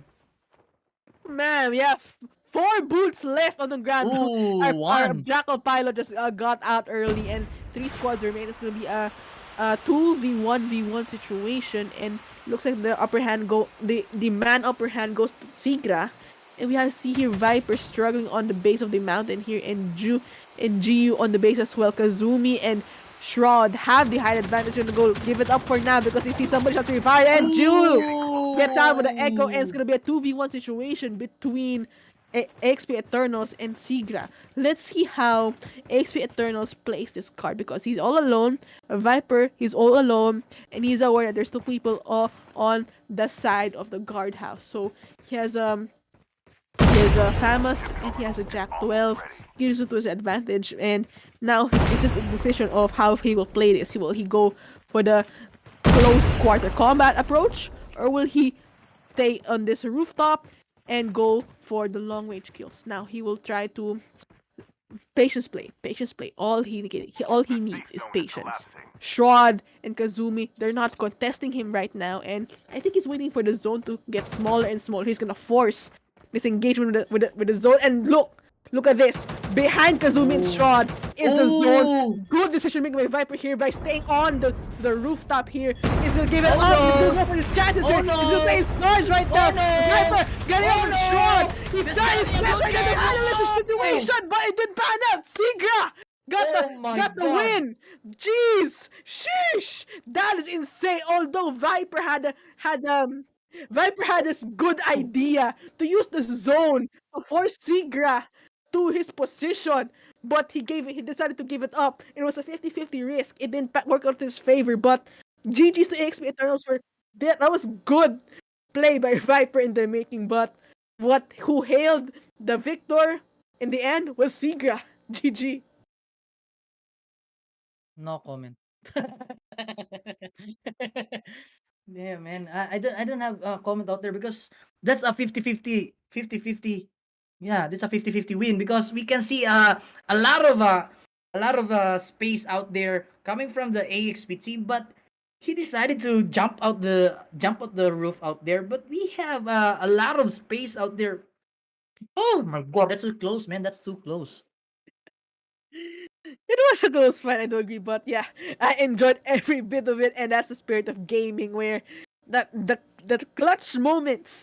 That's what Yeah, you yeah. wait for, and that's what makes everything so exciting. Speaking of which, we have here Sigra, Meiji with 1 kill, Kazumi with 4 kills, Shawl with 4 kills, and Beryl with 1 kill. Yeah, that's correct. I couldn't agree more right there. But we can see there the Sigra team. Sigra team is on the move. Grabe. We can see the Sigra team on the top one spot, followed by the AXP and the ABC team. But as you can see there, we have the 4, 4, 8, 9, 10, 10 kills, a total of 10 kills for the Sigra team. And we have here for the AXP team 4, 5, 6 kills there, and we can see the 5 kills of the ABC team. Now what's interesting about Sigra is they only finished this bout with 10 kills, and they were able to secure the number 1 spot. So we're used to seeing our top 1 teams with the most kills in the lobby with a whopping 20 plus. But Sigra with ending up with 10 kills, it's enough for them to get some points up in the leaderboard, but it might not match up with the 100 points garnered by XP Eternals. But hey, we're speaking too soon. We want to see what's going to happen because there's another match. The final round is upon us. Don't go anywhere because this is Zero to Hero Showdown Season 2. I'm Redman Gaming is beside this gaming, and we'll be right back after this short break. Don't go anywhere. Peace out.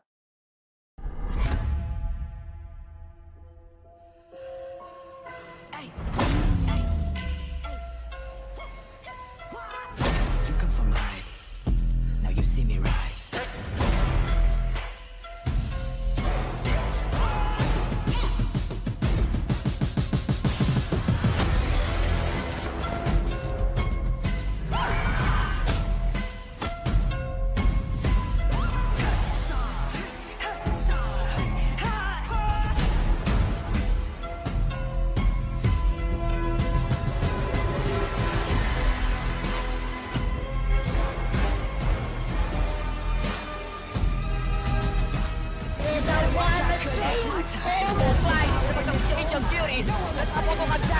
Save tumudo na rin eh. Subunto ka na pakita.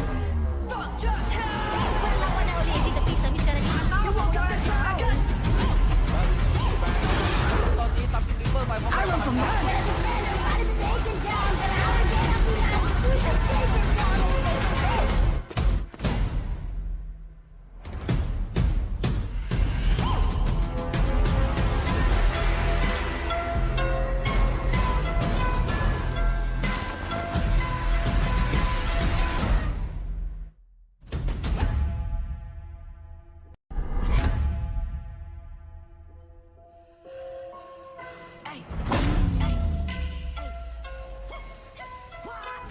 You come from high.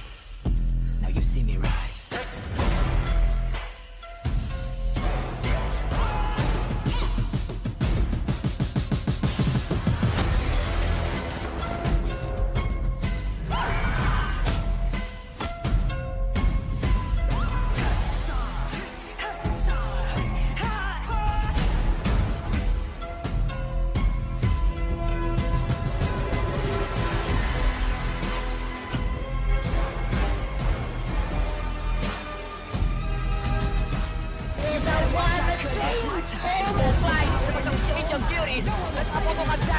Save tumudo na rin eh. Subunto ka na pakita.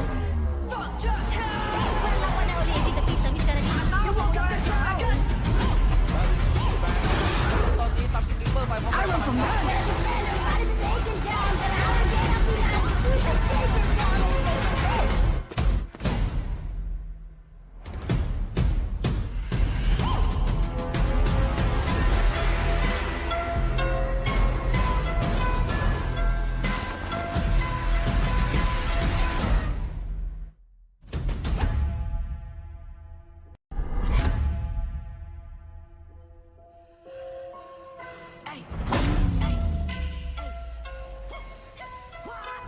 You come from high. Now you see me rise.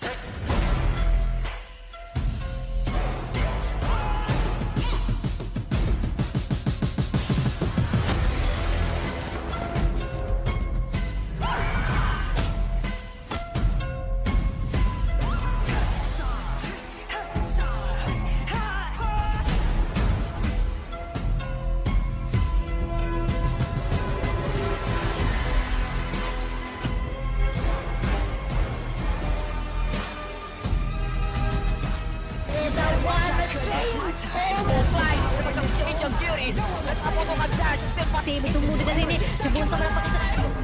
Wala na uli. Dito pisa. Miss ka na niya.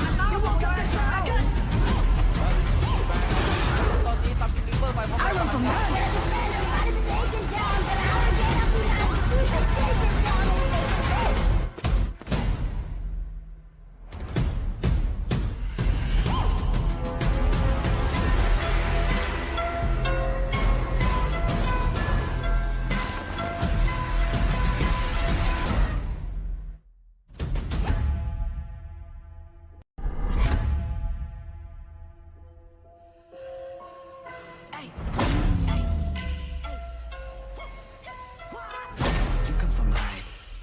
Now you see me rise.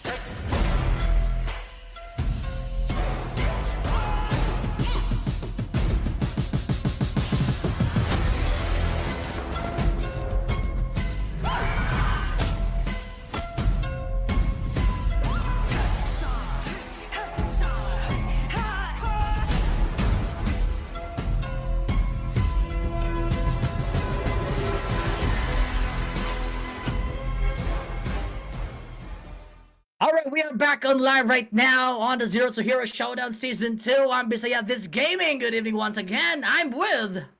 Redman Gaming! And it's Zero to Hero Showdown Season 2, and we are going to head into our final round of the evening. It is going to be in Blackout, first person perspective. Now Yeah. we've seen here, now we've seen some interesting plays right now. We have seen some jackals flying around. We've seen some intense clutch plays with some traps, with some ninjas, and yeah, this whole evening will come down to one thing: who will lead in the leaderboards? But hey, before that, let's slow down a little bit. Let's recap of what we've seen this evening. Besides gaming, what are your All right. thoughts with everything that Oh, happened this evening? all right.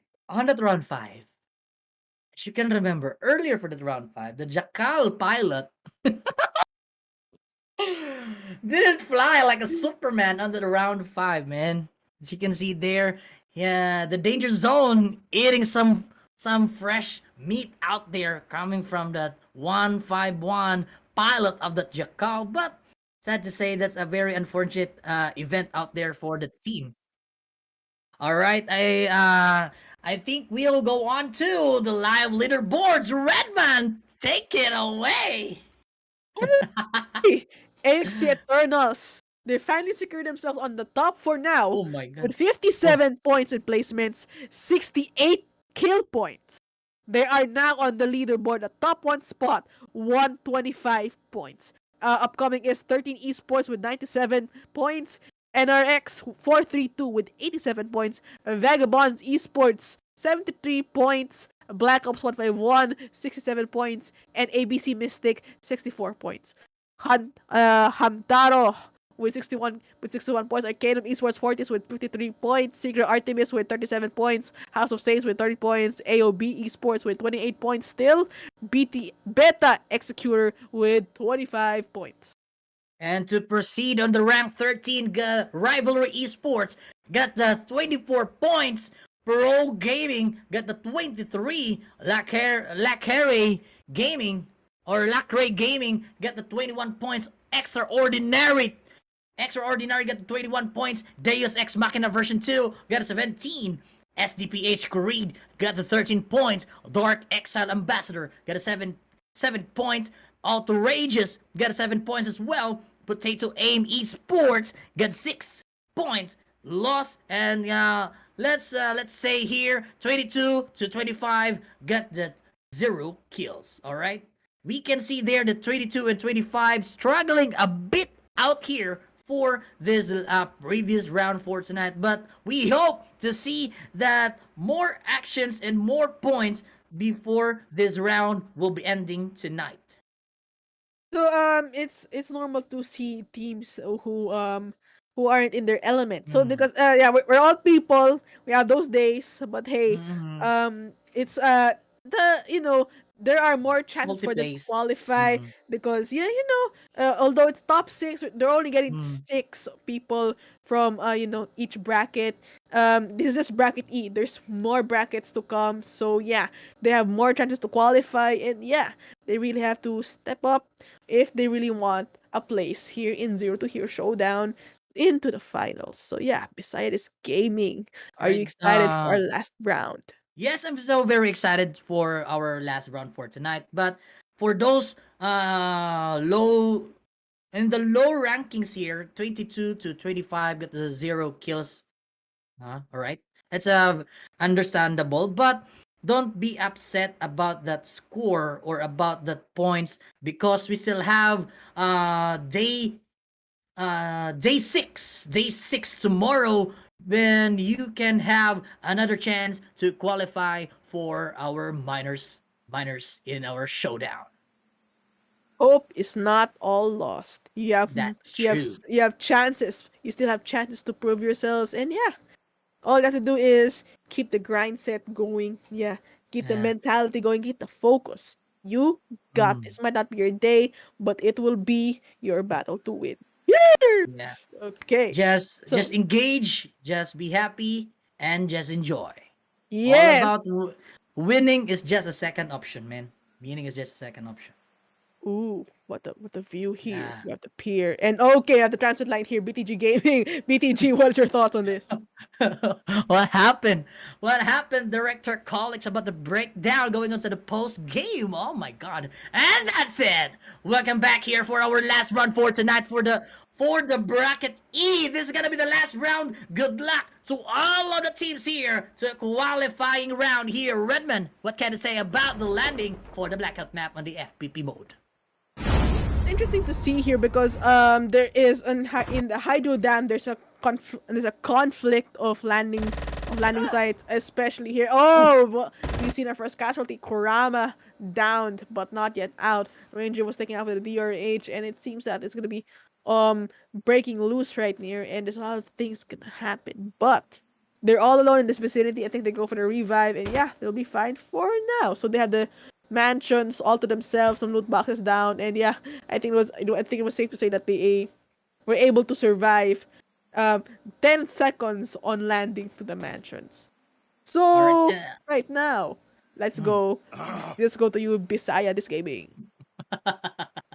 All right, that's it. That's it. Redmond Gaming, and we can see their Motom taking down there. Oh my God, we can see Crimo got knocked out with Motom on that beautiful spot right now. But let's head on back there on the AKT of the Pro Gaming. Crimo got knocked out with Motom of the HTR on the other side of the map. Benver AKT cracking some guns right now, getting on inside. But I think we have the Hydro Dam is being spotted along there by the Pro Gaming and the LCG team here, Redmond. And we can see there 17 teams left out there and 63 boots on the battlefield here for tonight for the last round. And I want to see some actions out there on the 22 to 25 to make kills before the round out of time right now for tonight. As you can see on the screen right now here for Sana's out of there taking some shots right now against the ABC. And we can see there Rogue is out of move right now using that beautiful gun here, which is the RPD. Correct me if I'm wrong, it's just RPD or the PKM. We can see there Rogue is on the move right now, engaging the shot against a better team. And we can see there, we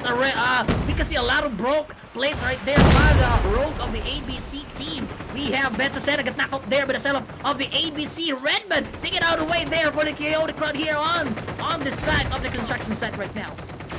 Or ABC and Beta Executor are just going head to head right now. We have your Rogue who go in, try to go in for the kill. He will go guns blazing. And as you said, here we go with the card of the side gun. He's gonna go head to head right now, and no mercy, no without any regard to his life. He's gonna go for a 2v. It's gonna be a 2-3v4 situation. So to fire, Rogue goes out right now and flicks down by the RPD. Will go in, reload for some mags for a while, and there's two people in this vicinity right now. He's gonna go for the finish right now. He's one alive. Flex got him out right now, and now Rogue will go for the revive. He's gonna go for the revive, and yeah, GG's for our guys here in Beta Executor. And here we go, Beta Executor becoming the execution of the rogue of the ABC team. And we can see there, the bracket is on fire right now for our last round. And we can see there, the Deus team is on head. But I can see some of the members of the DEM has been taken down there on their opponent, which is the lint of the third esports. But as you can see there, going down there on the car bomb on the other side of the map. And we can see their Tulip got knocked out there by the BB of the Pro Gaming on the other side of the map right now. And we can see Lynn is on the move right now here for the third esports. As you can see there, this gonna be the bombardment right now for this chaotic round here. And we can see there, the BB18 is already knocked out from their opponent on the other side of the map as well, Redmond. Oh man, it seems that ABC missed. It seems that 13 Esports, they're gonna do 500,000. Let's go with the Pro Gaming, and we have here run-in with Lacray Gaming all the way here in the hideout. Down to be fired. Rose gets 1 and gets 2. Wait, no, it's Joker got him with Gaming with using the kill 1-for-1. Rose will go for the recuperate and go for some distance play because all alone right now, and looks like Lacray got the best of the 3 people, and that's a good move because he's all alone. He's aware of that and preserving his life, the best thing he could do for now. So it seems that interestingly, Lacray is not hunting Rose down. So I think Rose is in the all clear, got some heals in, and yeah, just stay put for now and hope that they will leave Rose alone. And we can see there the Black Rose of the Pro Gaming here right now, heading on to the ladder. But Jabba got knocked out the Halo of the Efficient on the other side of the map right now. But we'll go on to the other side. Lacray Gaming is on the move there. I think it's gonna be the chase done right now. But Lit and Shore got knocked out there by the one on the 151 team. And that's it. Oh my goodness, that's a real deal out there on the other side of the map for the Pilot Gaming of the 151 team. And here we go, we can see Lacray Gaming. Lacray Gaming is on the move there. Jewel got knocked out there from the Zakar of the 1-5 Gaming of 1. That's another kill still there for the beautiful takedown by the pilot of the 151 team. And here we go. We'll go on to the POV of the one and only one of the 151 pilot here for tonight, Redmond. 1-5-1-1 going online with the Jackal, who's gonna go browse to the skies, and he's gonna go seek for his new target. And I'm gonna very much assume that his guys on the ground will help him determine which targets to hit. But for now, he's just gonna go browsing through the skies, having a good time. But he is running a risk because he has empty loadouts. He has nothing on him. So if his Jackal comes down, it's game over for him because this Jackal is literally his lifeline. 30 squads left, 41 boots on the ground. It seems that all is well, but not quite yet because AXP Eternals, there's some footsteps around him, and it looks like he'll be running with Hamtaro from Thailand, and it looks like Kimish and company will have the envelope when an incoming missile missed it, but he'll be fine. Take it away, Dito, CBTG. Here we go, we can see Kimish. Kimish is on the move there. The nearby opponent right now, which is the Vagabond team, heading on to the firing range. I think it's gonna be the push right now by the Kimish of the AXP. But as you can see there, they'll go on to the good gun choices here for tonight for the HTR team.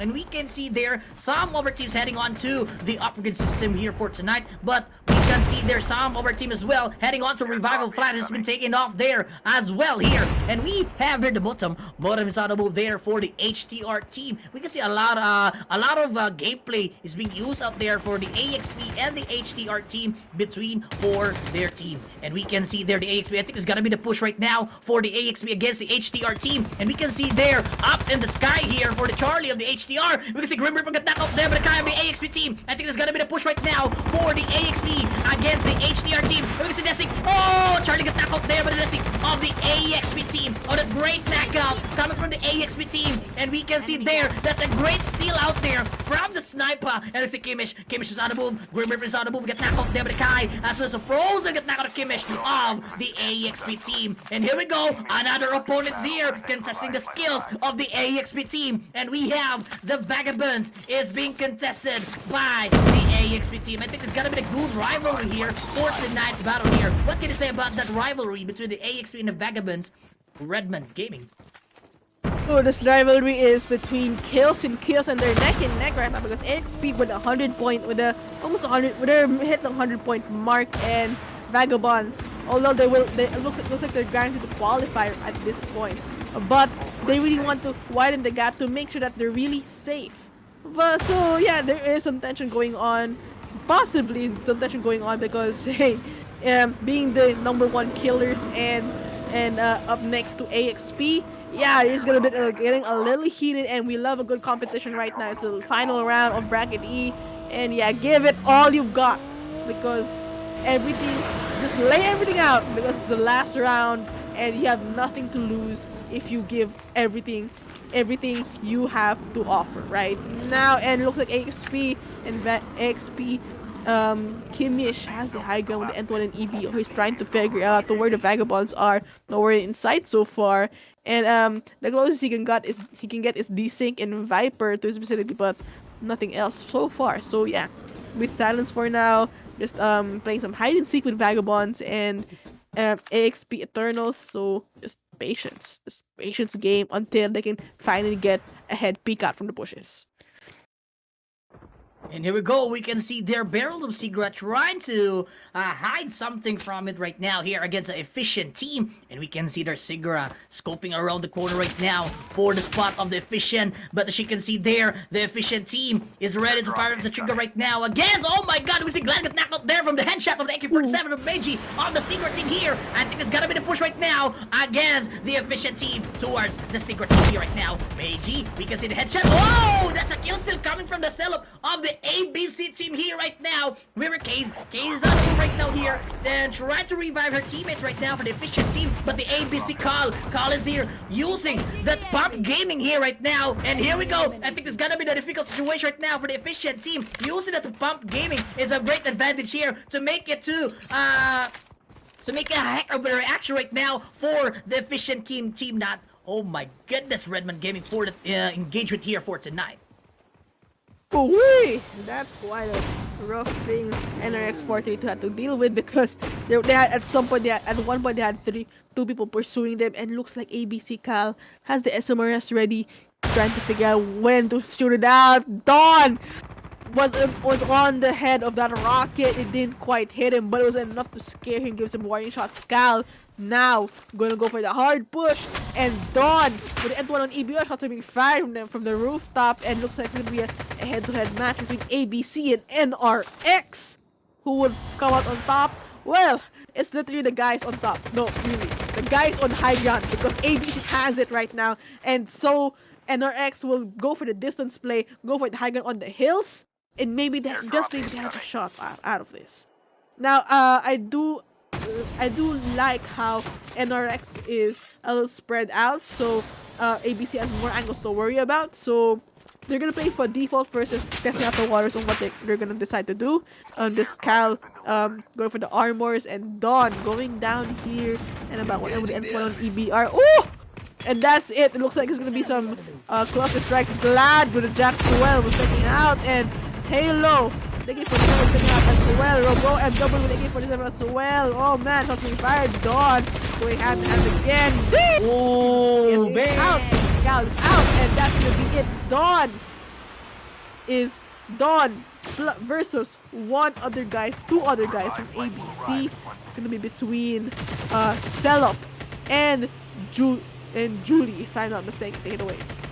It's a bunch of gunshots right there coming from the ABC and the efficient team, or the 4-3-2 of the NRX team, and we're glad taken down there. Oh my goodness, from that sniper on the other side of the map. As you can see there, Jew's on the move there for the ABC team. I think he have a new plan right now, a new strategy going out to the new spot right now here against efficient team. But we can see there the ABC trying to get out of read of the efficient team here for tonight. As you can see there, as you can remember earlier for this round, we have the Dawn of the efficient of the NRX team got the 1 kill already there against the ABC team. And River Kimish is on the move there, spotted along the corner right now for the Luffy of the 151 team here. But as you can see there, the safe zone will now shrink in 10 seconds left out there before the zone. They need to go out there to get inside the zone right now. As you can see on our screen here, River the leaderboard, 125 points coming from the AXP Esports Eternals, followed by the 13 Esports got 97, and we can see there the NRX Efficient 432 got this 87 points out there, Redman. Luffy leaving the charge here against 3 other squads, but he might just hang back a little because not everyone from his team is with him yet. So meanwhile, let's go into Vagabonds right now. Just crossing the bridge to get their loot settled now. We're well aware that Blackout isn't really their map, so let's see how they will adapt to Blackout, given the fact that the aggression isn't really their strongest suit here. So let's go in with our guys in Latre Gaming. They're in a battle with another guys here across the road. I think there's more than one squad they're dealing with here, and ooh, man, oh man, what can I say? BTG Gaming, it's about to get messy. And here we go. We can about to see about Messi out there.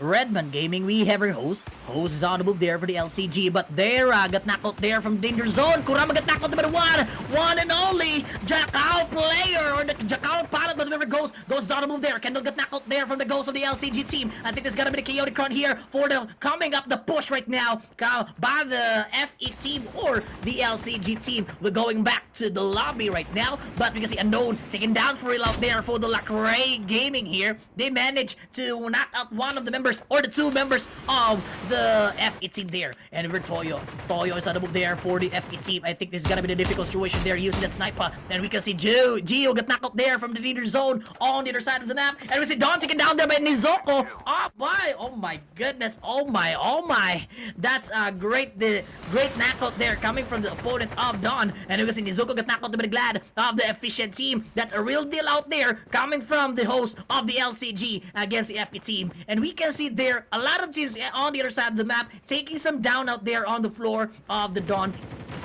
of the NRX 432 efficient, Redman.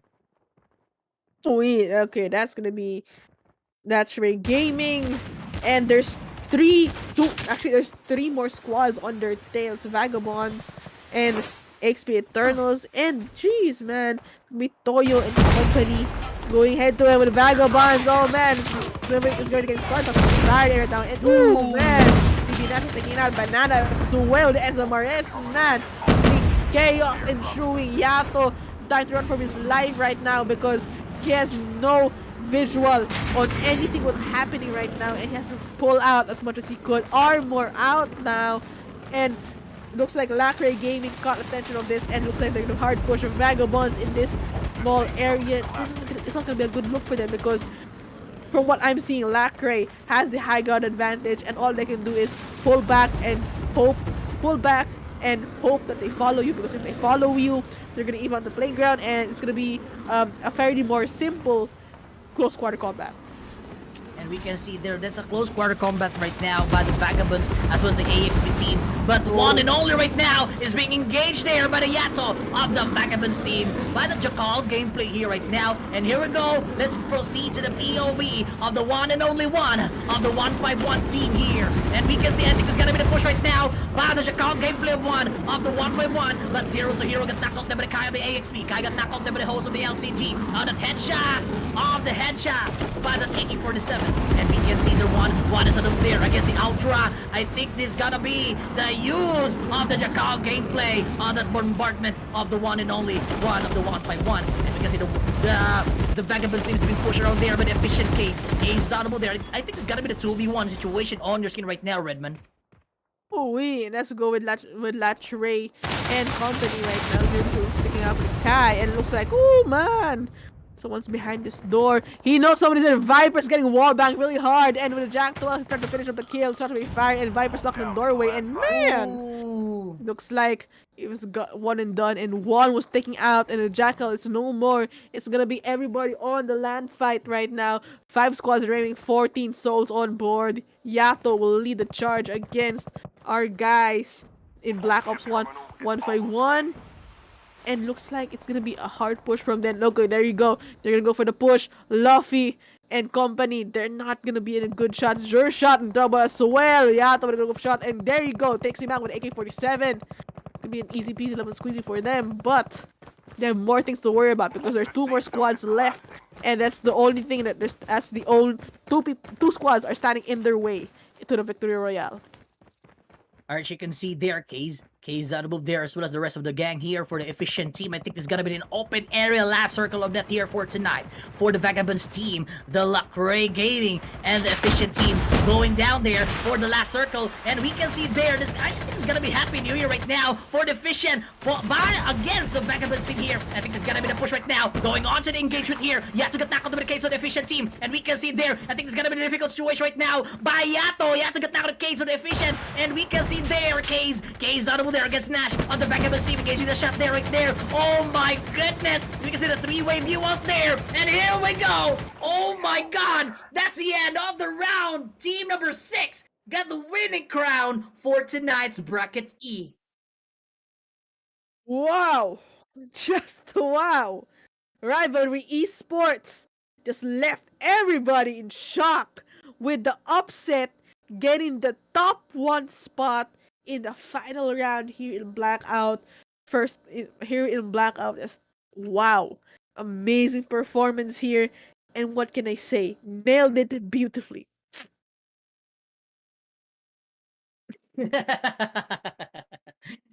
I don't have a comment out there because that's a very I think that's a very first time right now I can see some actions packed full of action on the open area on the battlefield on the Blackout map, Redman.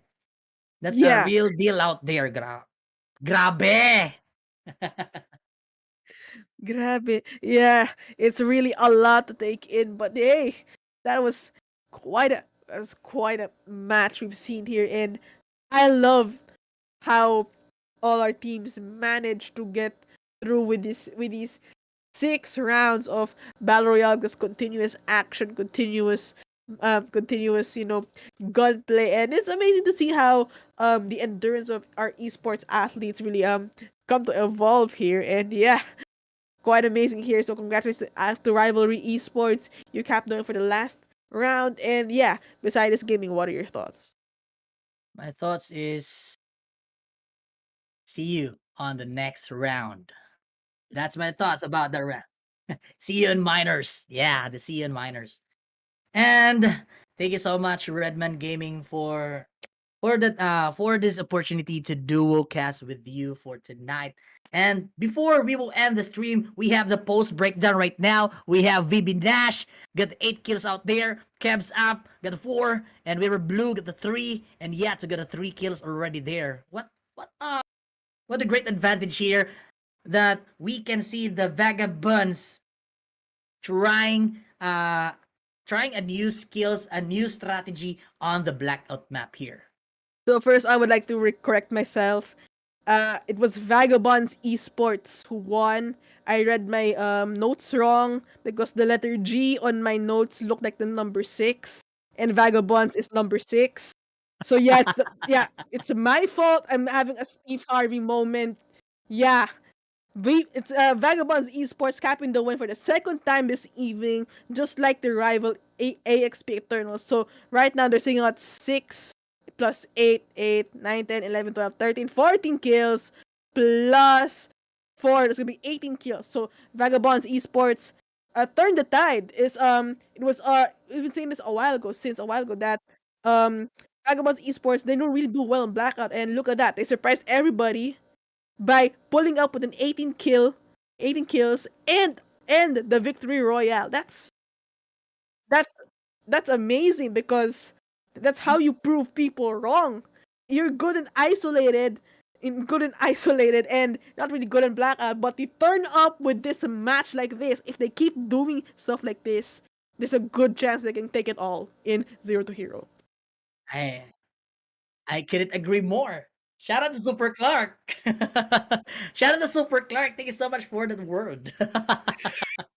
but mm, but the Vagabonds making a new set of strategy going on to the Blackout. And another thing, I can smell that they will use to use the Blackout map for the rest of the time being here on the minors. That's let's see that on the minors cup if they're gonna be on the top one during the blackout map, or they're gonna be going down on the next round. All right, Redman, what can you say about that one? So I want to see how Vagabonds Esports will grow and try to claim their weaknesses, which is blackout. So yeah, this is how this is how champions roll.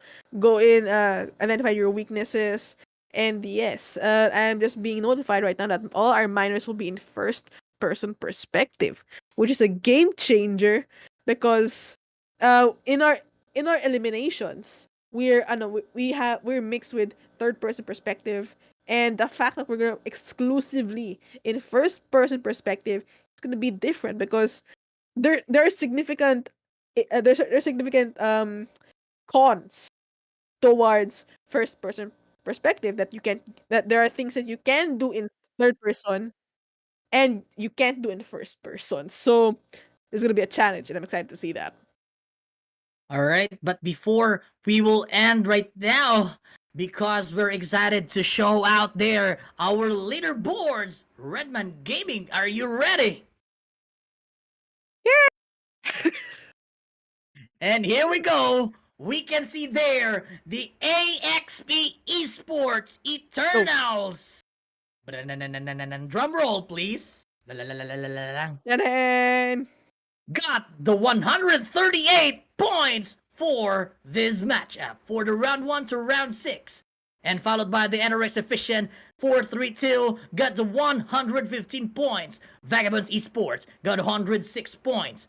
13 Esports got 102 points. Black Ops 151, the almighty pilot here, got 82 points.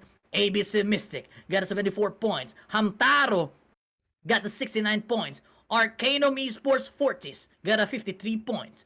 La Cray Gaming or the LCG got a 39 points. Sigro Artemis got a 39 points. Rivalry Esports got a 35. House of Saints got the 31 points.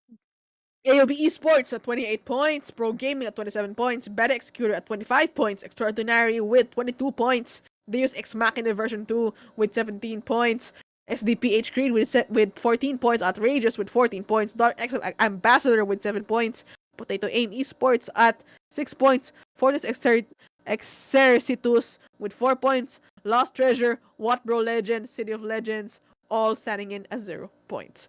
So let's talk about something interesting here. ABC Mystic and Hamtaro were both in the Garena Invitational Battle Royale, and just by a smidge, just by a smidge, Hamtaro almost made it to the top 6. So the fact that they made it all the way to top 7 is impressive enough. But yeah, they have more chances Yeah. to break through, and hopefully they'll meet again in the minors. Alright, as you can see there, so my question is, so who will be go into our minors, or both will head in both, or both were finalists in GIBR? Let's see that later on the next day of the battle here, the Redman Gaming. So there's more stuff coming up because this ain't the last of it. This is Zero to Hero Showdown Season 2, and there's more things you will have to look at. So, besides gaming, who will you give some shoutouts to?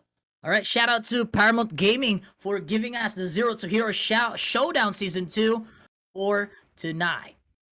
And shout out to myself. Shout out to Angla Esports, your home for Shoutcaster. Shout out to Colix Gaming for being the guy in the background. And shout out to everybody from PG Esports for making this happen. It's an amazing event. Thanks so much for having us. And yeah, go ahead and follow for this guy beside this game. He's amazing. He's an amazing human / genius. And yes, shout out to all the viewers who are watching right now. Thank you so much from all over from Southeast Asia. Thank you so much for tuning in to this tournament. Yeah, it really means a lot. And yeah, this is obviously to unite all the gamers from Southeast Asia. And now, tonight is raining. Wait. Tonight Right. it's raining indeed. Yeah. I'm just closing my window right here. Because it's raining here. And but before we will end the stream, I would like to thank all of the viewers out there from all of the Southeast Asia, server. Correct me if I'm wrong, if I'm mistakenly pronounce it, but that's it. Thank you so much. And shout out to my mom, my wife, my beautiful wife for tonight, and my kid. Watch out. Thank you so much for supporting me as always. And thank you so much, Colix Gaming here. Let's go for the back end guy here for tonight. And see you on the next round. And I'm Bisaya This Gaming. And I'm the one and only player na nakatulong si Rayman Gaming and is going out for now. Good evening and salamat. Thanks. Goodbye, everybody. Mayong gabi. Peace out.